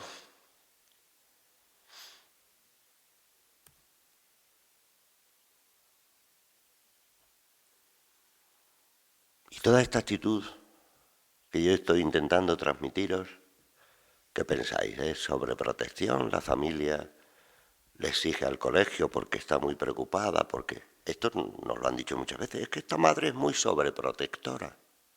No, sobreprotectora no. Yo vengo a exigir los derechos que me corresponden para mi hijo. ¿Es sobreprotección? Ya hemos mencionado la igualdad de oportunidades. La igualdad de oportunidades sin equidad nunca se conseguirá. ¿Se adapta el sistema al niño? ¿O es al revés? Es el niño el que se tiene que adaptar al sistema y debería ser todo lo contrario. El sistema es el que tiene recursos. Aunque falten recursos humanos, el sistema es quien tiene los recursos para conocer al niño y relacionarse con él. Yo lo voy a cortar aquí porque aunque a continuación en la presentación hay varias consideraciones que en su momento no hace mucho le hicimos a la Consejería de Educación en la Junta de Andalucía, quizá no sé si son extrapolables, y si acaso alguna que surge, pues ahora lo comentaría. Así que, si tú quieres decir algo más, si no, pues abrimos preguntas.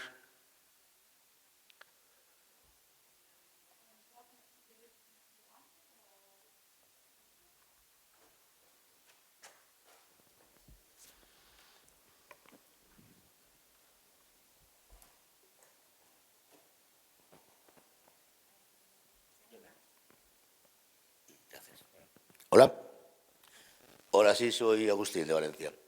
Me ha parecido estupenda toda la información que habéis facilitado y lo que me llama un poquito la atención es que todo esto es información que no necesita muchos recursos. Es información que El día a día, no, ciertamente tienes toda la razón. En el día a día son estas cositas tan sencillas. Los recursos son otra cosa, ¿verdad? Purificación. Creo que lo más difícil de todo esto es, digamos, diagnosticar al niño precozmente. Entonces, lo que no comprendo es por qué todo esto no se está aplicando por parte de las familias y por parte de los centros, pues porque esto no necesita nada más que un poquito de interés por parte del profesorado, porque las familias ya lo tienen o los tenemos. Entonces, me sorprende mucho que no se esté aplicando. Y bueno, pues a lo largo de la mañana la palabra que más se ha repetido son recursos, recursos y recursos. Entonces no comprendo por qué faltan recursos para llevar a cabo unas cosas tan fundamentales como son nuestros hijos, que es el futuro. Entonces no comprendo por qué faltan los recursos. Porque este tipo de recursos, como dices, que este tipo de recursos no llevan grandes inversiones económicas, sino que es un tema de comprensión. Esto se debe a la falta de formación del profesorado. Es decir, el profesorado tiene que empatizar y saber que un niño determinado, o sea, un niño con dislexia, tienes que sentir la necesidad de ese niño. O sea, tienes que ser capaz de saber que es que ese niño no lee porque no quiera o no lee porque no practica, sino que no lee porque tiene esas características, porque no puede. Igual que se tiene que adaptar a otras necesidades, como os vuelvo a decir, de otros colectivos, TDAH y altas capacidades, porque son los dos que somos todos primos hermanos, aunque estemos divididos en diferentes asociaciones. Luego sí que hay otros recursos que sí que necesitan financiación, como por ejemplo dotar de personal a los centros para que se puedan llevar a cabo, por ejemplo, esas evaluaciones, como es el caso de los orientadores, los especialistas, que son los AELs, los PTs. Ahí ya sí entran recursos económicos, pero la mayor fuente de conflictos suele venir por aquí. Igual que, por ejemplo, que no lo hemos tocado, pero cuando hay un especialista, otra de la lucha de los padres, es que, claro, si salen con el PT, a lo mejor te salen en la hora de lengua, que es la asignatura a lo mejor que peor se le da, y luego tú por la tarde en casa, como padre, claro, te llegan del colegio que tú tienes que solventar esa hora de clase con los ejercicios que han hecho y demás, y entonces dices, a ver, la ayuda que me están prestando al final, ¿en qué se están convirtiendo? ¿Es realmente una ayuda o al final me está causando otro tipo de problemas fuera externos al colegio? Porque luego las familias nos podemos implicar, de hecho nos implicamos y trabajamos mucho con los hijos, pero hay que entender que en el colegio todos los niños son iguales, me refiero que tienen esa hora para estar allí, pero no todos los padres tenemos las mismas horas para luego estar con los hijos en casa. Y no todos los padres tenemos el mismo dinero para contratar según qué profesionales externamente. Es decir, nuestra queja es que todo este tipo de actuaciones se hagan desde los centros. Lo que hay que intentar hacer es que todo se haga desde este sistema público y no es porque si no al final la diferencia existe, no se puede negar. O sea, la diferencia existe entre padres que tengan más dinero o menos dinero, el que pueda llevarlo o el que no pueda llevarlo, el que tenga más capacidades o menos, el nivel sociocultural que tenemos todos. Esa es la diversidad. Sí, pero hay una cosa que sigo sin entenderla desde mi torpeza. Vamos a ver, si la sociedad va adquiriendo unas diversidades, ¿cómo es que eso no está previsto, que los centros educativos se adapten por sí solos a ese tipo de necesidades? O sea, si hay una necesidad religiosa o deportiva o de cualquier otro tipo, informática, y se van adaptando, porque no se adaptan también en esto, que es una cosa que tenemos la información para conseguirlo. Porque no lo percibes como una necesidad. Te voy a poner un ejemplo. Tu caso, el caso de un niño con síndrome de Down, es una necesidad que tú lo percibes visualmente, ves que hay algo. Pero tú, si tienes un grupo de niños, tú a simple vista sabes distinguir qué niño tiene dislexia, qué niño tiene altas capacidades, qué niño es un TDAH. No hay ningún rasgo físico que te diga que ese niño tiene un problema. Entonces, un problema, que tiene una forma de aprender diferente. Entonces, como no hay ningún rasgo tampoco que lo caracterice, más que el día a día, tú vas a ver, luego en el trabajo de estos niños es donde realmente se ve. Pero entonces, como no percibes la necesidad, no ves el problema. O al revés, como no percibes el problema, no sientes tampoco que estos niños tengan una necesidad. Y vuelvo a decir, culturalmente estamos también muy machacados la meritocracia de la que tanto se habla, la cultura del esfuerzo. Si te esfuerzas mucho, sí se consigue. No, si te esfuerzas mucho, a ver cuántas agujas tiene que enhebrar un miope para llegar a ver bien. Pues lo mismo ocurre con un niño con dislexia. ¿Cuántos libros se tiene que leer un niño con dislexia para llegar a leer bien? ¿Cuántos libros se tiene que leer un niño con dislexia para escribir sin faltas de ortografía? ¿O cuántos dictados tiene que hacer? Vamos a ver, el que es miope y todos es algo que lo tenemos interiorizado. Vamos, que lo sabemos, que no necesitamos que nos lo expliquen. ¿Cuál es el problema de las necesidades educativas? Pues que muchas veces es que parece que tenemos que ir explicando qué ocurre, o que eso es así, que son así, que han nacido así, que van a morir así, que no van a cambiar. Por eso, al final, siempre es la falta de formación. Es que hablamos de empatía, no, es falta de formación, es que el profesorado tiene ese alumnado ahí y te debería de saber darle respuestas a ese alumnado, y es lo que no está ocurriendo. Sí, bueno, Rubén, desde Valencia, ya lo he dicho antes. Bueno, muchísimas gracias por la ponencia. Yo la he hecho todo el rato con la lagrimilla en el vértice del ojo, porque me he visto reflejado en un papel y en el otro, en el de alumno en aquella época y en el de padre en esta, con un hijo con TDAH. Yo haría hincapié en esto último que estabas comentando, el tema de la formación, que es absolutamente imprescindible para el profesorado y que de verdad, como Jesús ha dicho, es incomprensible que haya que exigir al profesorado que se forme en estas cuestiones. Y yo recalcaría en ese sentido, y tenemos presencia del Ministerio, y eso está muy bien, que esa formación al profesorado no solo tiene que estar al alcance del profesorado de manera obligatoria, porque está visto que de manera voluntaria no acuden a según qué formaciones. De hecho, es lo que decís también, a la formación acuden precisamente los que ya no la necesitan, porque están suficientemente concienciados, que por supuesto que les aportará, pero hay un colectivo amplio, que no tiene por qué ser mayoritario, pero es muy amplio, que la necesita o que debería acudir a ella y no acude. Pues obligatoriamente tendrían que acudir a esa formación, sí o sí, porque si no, no les va a alcanzar. Pero es que también nos encontramos en la situación de que en las universidades, ni en magisterio, ni por supuesto aquellos que después acaban en la secundaria, existe esa formación dentro de la carrera.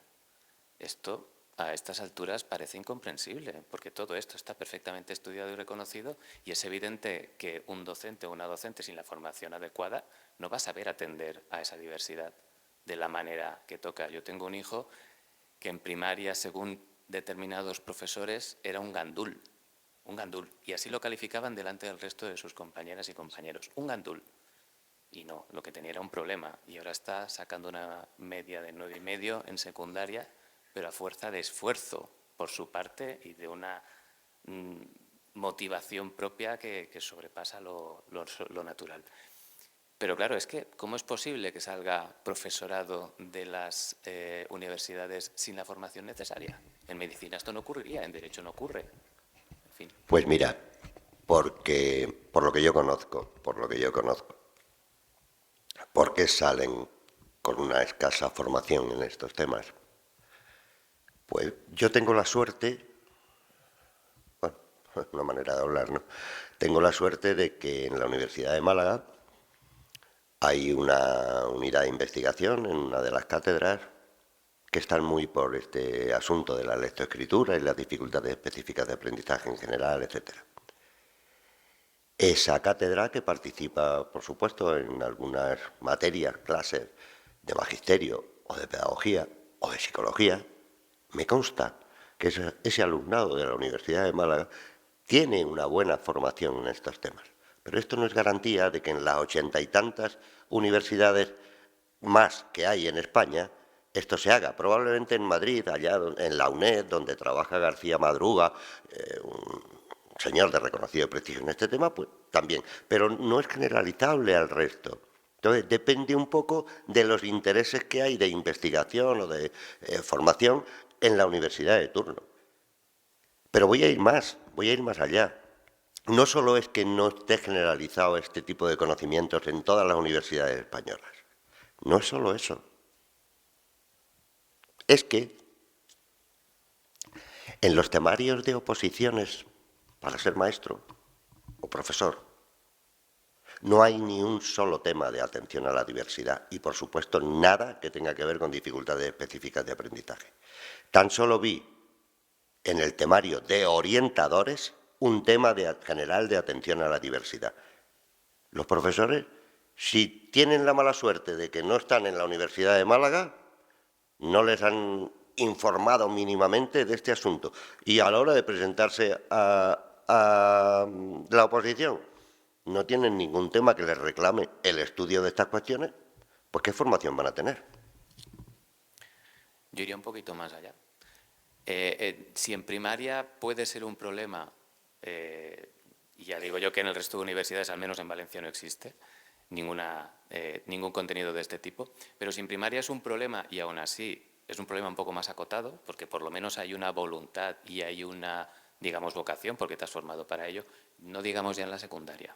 Ahí tenemos un problema aún mayor, sí, porque en la secundaria la mayoría del profesorado, y esto hay que decirlo, por desgracia, no está ahí porque tenga una vocación pedagógica, ni muchísimo menos, y tampoco una formación suficiente de carácter pedagógico, porque lo siento mucho, un curso de 300 horas para capacitarte a nivel pedagógico no te capacita ampliamente para formarte como docente. Y ahí hay algo que habría que hacerle mirar al Ministerio, a las universidades y a las autoridades que competan para cambiar eso. Y a ver si para allá podemos ir. Además, en la secundaria, aparte de lo que tú acabas de decir, es cierto, el profesorado de secundaria no es tan vocacional. Hay profesorado en secundaria que es muy vocacional también. A lo mejor no es tan vocacional como el profesorado que hay en primaria. Yo, mi experiencia desde el mundo de las asociaciones, también te digo que en secundaria hay muchos más problemas también, porque internamente en los centros, por ejemplo, en nuestro caso, te toca ir a hablar profesor por profesor. Es decir, debería de bastar a lo mejor solo con hablar con el equipo de orientación, que esto bajara al resto de profesorado, porque tienen una jerarquía, tienen una estructura dentro de los centros. Pero, sin embargo, te llevas la sorpresa de que no es el caso. Incluso a veces vas a hablar con un profesor determinado, te voy a poner un ejemplo, llegas con el profesor de historia y te dice, yo no sabía que su hijo era disléxico. Y entonces, claro, se te queda así como cara de decir, ¿cómo es posible? Si este niño tiene un informe, tiene unas adaptaciones del orientador, etc., ¿por qué esto no ha llegado a este aula, a este profesor, que es el profesional que tiene que estar con él cada día? Eso también nos lo encontramos, como bien dices, sobre todo en la secundaria, es una queja que tenemos todos de por qué hay que ir a hablar profesor por profesor. Es que es una auténtica locura. Pensar que, hombre, la gente, los maestros de primaria, los profesores de primaria, bueno, se han criado en la facultad en ese halo de la enseñanza, pero a secundaria llega una persona que se prepara las oposiciones y su licenciatura fue en químicas o en informática. Como tiene una titulación superior se puede presentar a... pero no tiene ese halo, ese rescoldo de educación en el que se han ido formando, no sé si me entendéis, ¿no? Eso es diferente. Entonces, claro, en secundaria siempre tenemos muchos más problemas de comprensión por parte del profesorado de secundaria, porque no están imbuidos de esa, no sé, de eso que sí se estila en las escuelas de magisterio, ¿no? Con más o menos vocación, que yo no creo mucho en lo que ha dicho María Jesús. No sé si son más o menos vocacionales, me da igual. Lo que quiero es que sean buenos profesionales. Si es con vocación, mejor, más feliz para él. Pero si no tienes vocación, por lo menos hazlo bien. Y luego quiero hablar también, porque claro, siempre hablamos de la enseñanza obligatoria, que es educación primaria y la ESO, y nos centramos mucho en esto. Pero también a las asociaciones nos llegan también consultas de profesionales. Y yo quiero decir que, por ejemplo, formación profesional, el grado, claro, ahí se desvía una cantidad enorme de chicos que fracasan en la ESO. Entonces, este profesorado también te llama, te consulta y te dice, es que mira, tengo 4 o 5 chicos en la clase que me han llegado aquí con dificultades y nadie me dice cómo los tengo que atender, qué respuesta educativa les tengo que dar a estos chicos, qué metodología tengo que emplear, y te toca hacerlos casi pues una pequeña charla, pues las adaptaciones que ha dado antes Jesús, es lo que nos toca hacer. Y entonces este profesorado de FP también hay que ponerse en su lugar de qué les llega. Yo no estoy hablando del luego ya grado superior, grado medio, grado superior. Estoy hablando de todo este filtro de fracaso escolar de eso que se está utilizando a la FP como vamos a desviar ahí todo lo que nos está fracasando en la ESO. El papel que tienen estos profesores, que apenas se los menciona, es brutal. La carga que tiene en niños con EAE un profesor de estos es brutal, y el porcentaje que tiene su clase de este alumnado también es muy superior, y sin embargo ellos sienten que no se les está dotando de medios para abordar a este alumnado y para atenderlo en las condiciones que necesitarían. ¿Alguna pregunta, reflexión, observación más? Purificación. Bueno, simplemente como información, deciros que el Ministerio de Educación está ahora mismo también diseñando el cambio de formación inicial. Lo está haciendo con los representantes de todos los decanos de las facultades de educación. Eso sería sobre todo para educación primaria, por supuesto, y también para los másters de educación secundaria. Y, por otro lado, está también diseñando el cambio de acceso a la educación secundaria.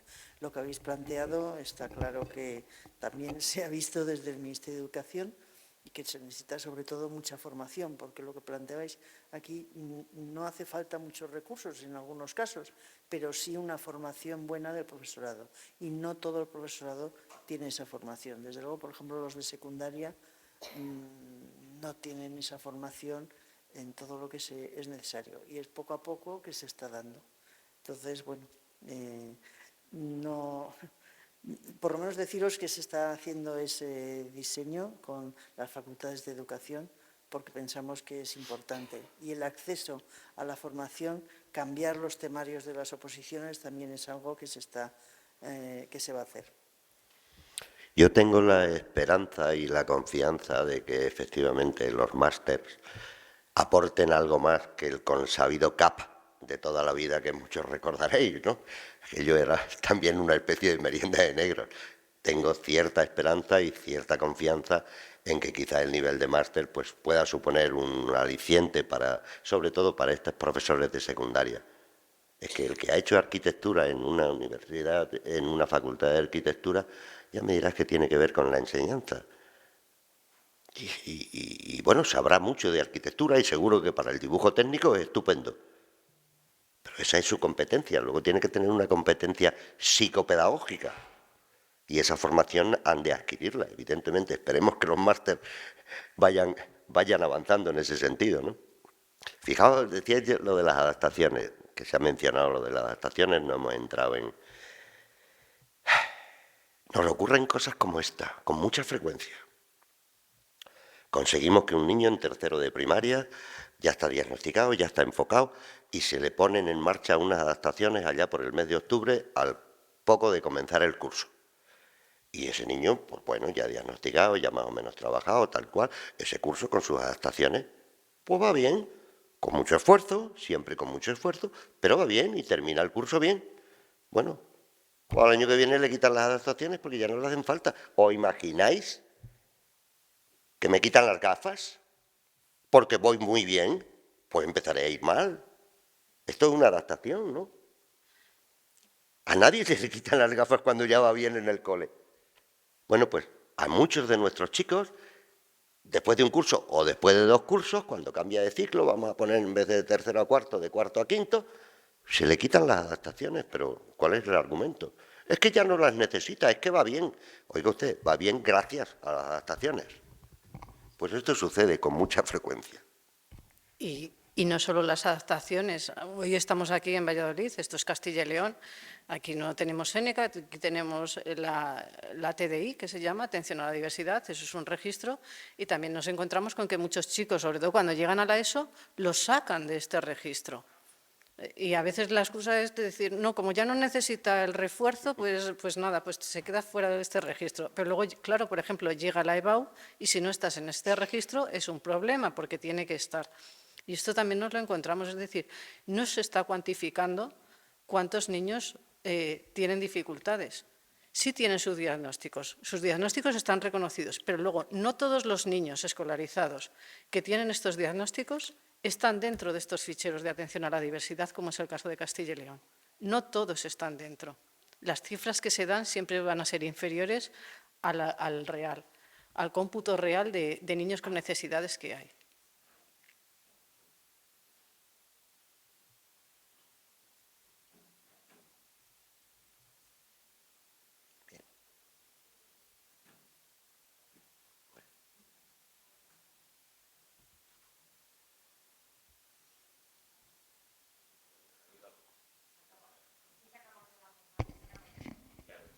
¿Alguna cuestión más entonces?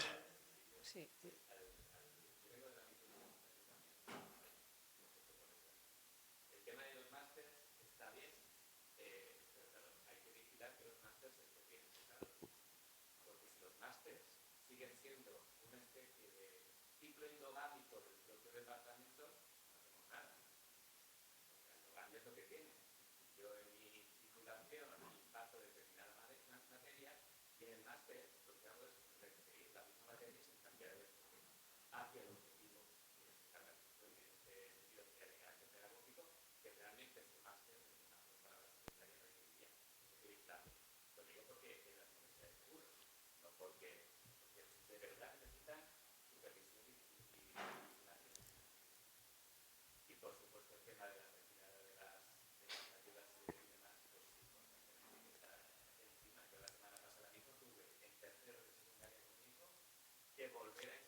Hombre, otra cosa sería que a lo largo de la escolaridad, de primaria a secundaria, de secundaria al bachiller, esas adaptaciones vayan sufriendo modificaciones, que no es tanto modificación, sino ajustes al momento, a las asignaturas, al nivel, eso sí, por supuesto, pero hacerlas desaparecer.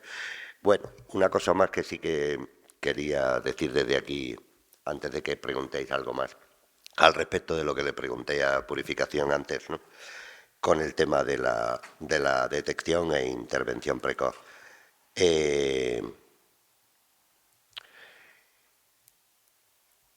Si no se empieza a trabajar antes de primaria, antes de primero de primaria, hemos perdido un tiempo precioso. Por supuesto que en ese tiempo la intervención ha de ser, como hemos dicho antes, en el lenguaje oral. Pero es que esto nos lo vienen diciendo las últimas investigaciones desde hace 20 años. Desde hace 20 años, si tú consigues un buen desarrollo oral antes de los 5 o 6 años y medio, que es más o menos el periodo que se considera necesario para el desarrollo del lenguaje oral, si tú consigues eso, tienes al sujeto mucho más predispuesto para entender esas correspondencias grafema-fonema que llevan a leer, ¿no? Y de hecho, ya hay experiencias en nuestro país, en Canarias, hay experiencias en este sentido, de una detección e intervención no solo precoz, proactiva. Proactiva quiere decir eso, que vamos por delante de, y si entrenamos aquello que después van a ser componentes a tener en cuenta para la lectura, y obviamente lo hacemos en el lenguaje oral, que es donde hay que hacerlo, de paso, además, no solo en Canarias existe esa experiencia que lleva ya 5 o 6 años apoyada por la propia Consejería, no sé si en todos los colegios de Canarias o sigue en plan piloto. En Málaga tenemos el proyecto LeEduca, en el que participan, y aquí en Valladolid se ha hablado ya en alguna otra ocasión de esto, en el que participan 80 colegios de Málaga y provincia desde hace 8 años, sí, 8 años, y se empieza a trabajar con los niños en inclusión absoluta, el grupo clase entero, la fonología y la conciencia fonológica desde los 3, 4 y 5 años. Y no solo eso, sino que ese seguimiento de ese tipo de actividades inclusivas, porque las hacen todos los niños de la clase, ese seguimiento permite que al finalizar, no al empezar a los 6 años primero de primaria, no, al finalizar el último curso de infantil, podemos tener un diagnóstico fiable al 95%. No hace falta esperar a los 8 años para pasarle un PROLEC o para pasarle alguna otra prueba específica de. No. Es que siguiendo esa programación, siguiendo ese trabajo de intervención, cuando termina el infantil, ya puedes dar por seguro al 95% de fiabilidad si tiene o no va a tener problemas de lectoescritura en primero, segundo, tercero, etc. Eso existe en nuestro país. Existe. En la Junta de Andalucía, este programa del que os hablo se sometió a evaluación por la propia Agencia de Evaluación de la Consejería de Educación hace 8 años, con unos resultados sorprendentes para la Administración, claro, no se lo esperaban. Hicieron algo, lo pusieron en marcha, sigue estando a nivel piloto en los mismos 80 colegios de Málaga. No se ha extendido por Andalucía. O sea, sabemos científicamente que esto es válido. Lo comprobamos por nuestras propias agencias evaluadoras. Obtenemos unos resultados magníficos. ¿Y qué ha pasado en esos 8 años? Nada, nada nuevo. En fin, esto también creo que es voluntad política.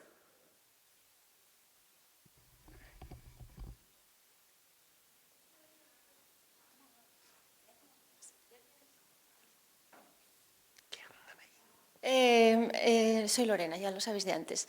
Respecto a lo de los informes externos, que hiciste antes referencia, y yo antes me dirigí también a purificación, pues ahora me dirijo a los dos, porque he percibido como que los dos estáis en contra de esos, de alguna manera… Perdón. Sí, en contra de esos informes externos. No sé qué palabra te entendí, que no dijiste que no estabas en contra, pero sí que lo veías a lo mejor como algún problema o… Yo no solo no estoy en contra, sino todo lo contrario. Creo que en este momento, con la escasez de recursos humanos que tiene la escuela, todos esos informes son una opinión más de un profesional más. No digo que sea definitivo, pero obviamente viene a suplir una carencia de recursos del propio sistema. Vale, a lo mejor te entendí a medias, por eso, discúlpame. Bueno, como estamos hablando de la detección precoz, unimos los informes externos a la detección precoz. No es bloquear y decir no por los problemas que a lo mejor podemos percibir o sentir que nos traiga alguien, unos padres, un informe externo al centro. ¿Por qué no valoramos… ¿Por qué no ponemos en una balanza esos supuestos problemas que creemos que nos puede traer y las ventajas que le puede traer a ese niño y a las familias? Porque igual nos lo traen y vale, hay que buscar una flexibilización de… A lo mejor dices, tengo miedo de hacerle caso a este informe externo, pero no rechazarlo de forma rotunda, sino decir, bueno, pues vamos a buscar la manera de encontrar… adaptarnos, o sea, ver que es así, que ese informe es verdadero y ir adaptándonos. No esperar a, no sé si ahora está en primero, por ejemplo, para hacer esas… me estoy refiriendo a las altas capacidades. No sé si ahora esas pruebas se hacen en primero, hace unos años se hacían en segundo de primaria. Como por tiempos va cambiando el curso al que se hacen esas pruebas, pues si te lo traen en infantil, que hay niños que ya con 4 años se sabe de sobra, ¿por qué esperar a ese año que viene por protocolo de educación a hacerlo? O sea, seguiríamos perdiendo unos años que son fantásticos para los niños. Nada más. Aquí en Castilla y León, no sé si eres de aquí, aquí en Castilla y León, que creo que es por donde te estás refiriendo, está el Detecta, que se pasa en primero de primaria, sí que es cierto, se empezó a pasar para altas capacidades, también se pasa para dificultades específicas del aprendizaje, está funcionando bien, al menos ese es el feedback que nos está llegando de familias y de profesores. lo que nos llegan es que funcionando bien en el sentido de que sí que es verdad que está haciendo criba y que sí que está detectando a algunos niños. Sí que fue pensado específicamente a lo mejor para altas capacidades, ya te digo, también se aplica a dificultades específicas del aprendizaje, salen algunos. Y en cuanto al tema que vas de los informes, al final nosotros recogemos todos los puntos de vista, tanto desde los padres, de profesores y tal. A veces los profesionales en los centros educativos se sienten un poco cuestionados, pongo esto entre comillas. Es decir, te dicen, si yo soy un profesional, ¿por qué ha tenido que venir aquí un padre con un informe externo a decirme qué tengo que hacer? A mí me parece, es decir, los informes privados yo creo que son una ayuda, es lo que acaba de decir Jesús, pero también creo que el profesional del centro también tiene que vigilar ese informe porque es la persona que tiene que aplicar esas medidas. Entonces, lo que se trata es de que no se vea como una ofensa, que es el problema que tenemos los padres, que llegamos con estos informes y lo ven como que estamos ofendiendo o cuestionando su profesionalidad, y no es el caso. Porque, por ejemplo, si tú ya tienes un niño, en nuestro caso, y nos dicen no está maduro, vas a tener dos vías, o te vas a quedar paralizado o te vas a empezar a buscar la vida. Y si te empiezas a buscar la vida, a lo mejor sí que has llegado a ese informe. Es decir, no se debería de ver, el problema es que es un muro porque se ve como una ofensa muchas veces, no se ve como una colaboración. Al final lo que ocurre siempre son problemas de comunicación. Igual que muchas de estas medidas que decía Jesús, en un niño de infantil yo entiendo que una madre a lo mejor pueda tener que ir a decir que se siente delante en la clase, pero cuando un chico está ya en secundaria, debería de hablar dentro de la clase con su profesor, internamente entre ellos, o sea, para adaptar determinadas medidas. O sea, si un chico en un examen dice yo necesito que esta palabra me la resaltes en negrita, pues yo tampoco entiendo muy bien por qué este chico acaba luego yendo a las familias o vienen a los padres y luego los padres hacemos ahí interlocutores. Es decir, es que el fallo principal es que no se ve colaboración, sino que muchas veces se ve como que te estás invadiendo su terreno profesional. Y eso es lo que está ocurriendo con los informes privados. Y durante el COVID, además, porque en nuestro caso tú puedes luego acudir a un neuropsicólogo, al neuropediatra, y te hace un informe médico donde sí que aparece que este niño tiene dificultades específicas del aprendizaje durante el COVID. Se hizo un tapón, porque además este tipo de alumnado es el que se queda para evaluar al final, porque es el menos importante y estábamos todos confinados.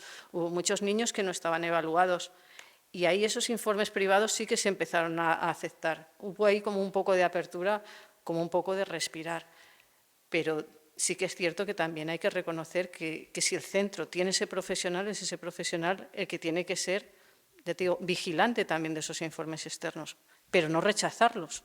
Es que son cosas diferentes. Yo creo que al final hablamos todos de lo mismo. Los padres tenemos prisa por solucionar los problemas de nuestro hijo. Y obviamente recurrimos a lo que sea.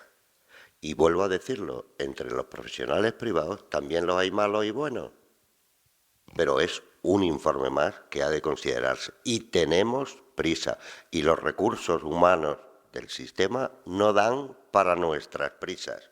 Por lo tanto, hombre, habrá que discriminar y habrá que... Evidentemente, el orientador tiene que hacerse cargo de ese informe externo y valorar ese informe. Me parece perfecto. Pero, entre tanto, vamos para adelante. Yo creo que está todo muy bien, que además esta tarde vamos a seguir los mismos, con lo cual podemos continuar con este debate, si nos importa, a partir de las 4:30 de la tarde, que vamos a retomar. Muchísimas gracias a los ponentes que habéis estado ahora en esta última mesa y, bueno, como esta tarde seguís con nosotros, pues podemos seguir charlando tranquilamente, ¿vale? Muy bien.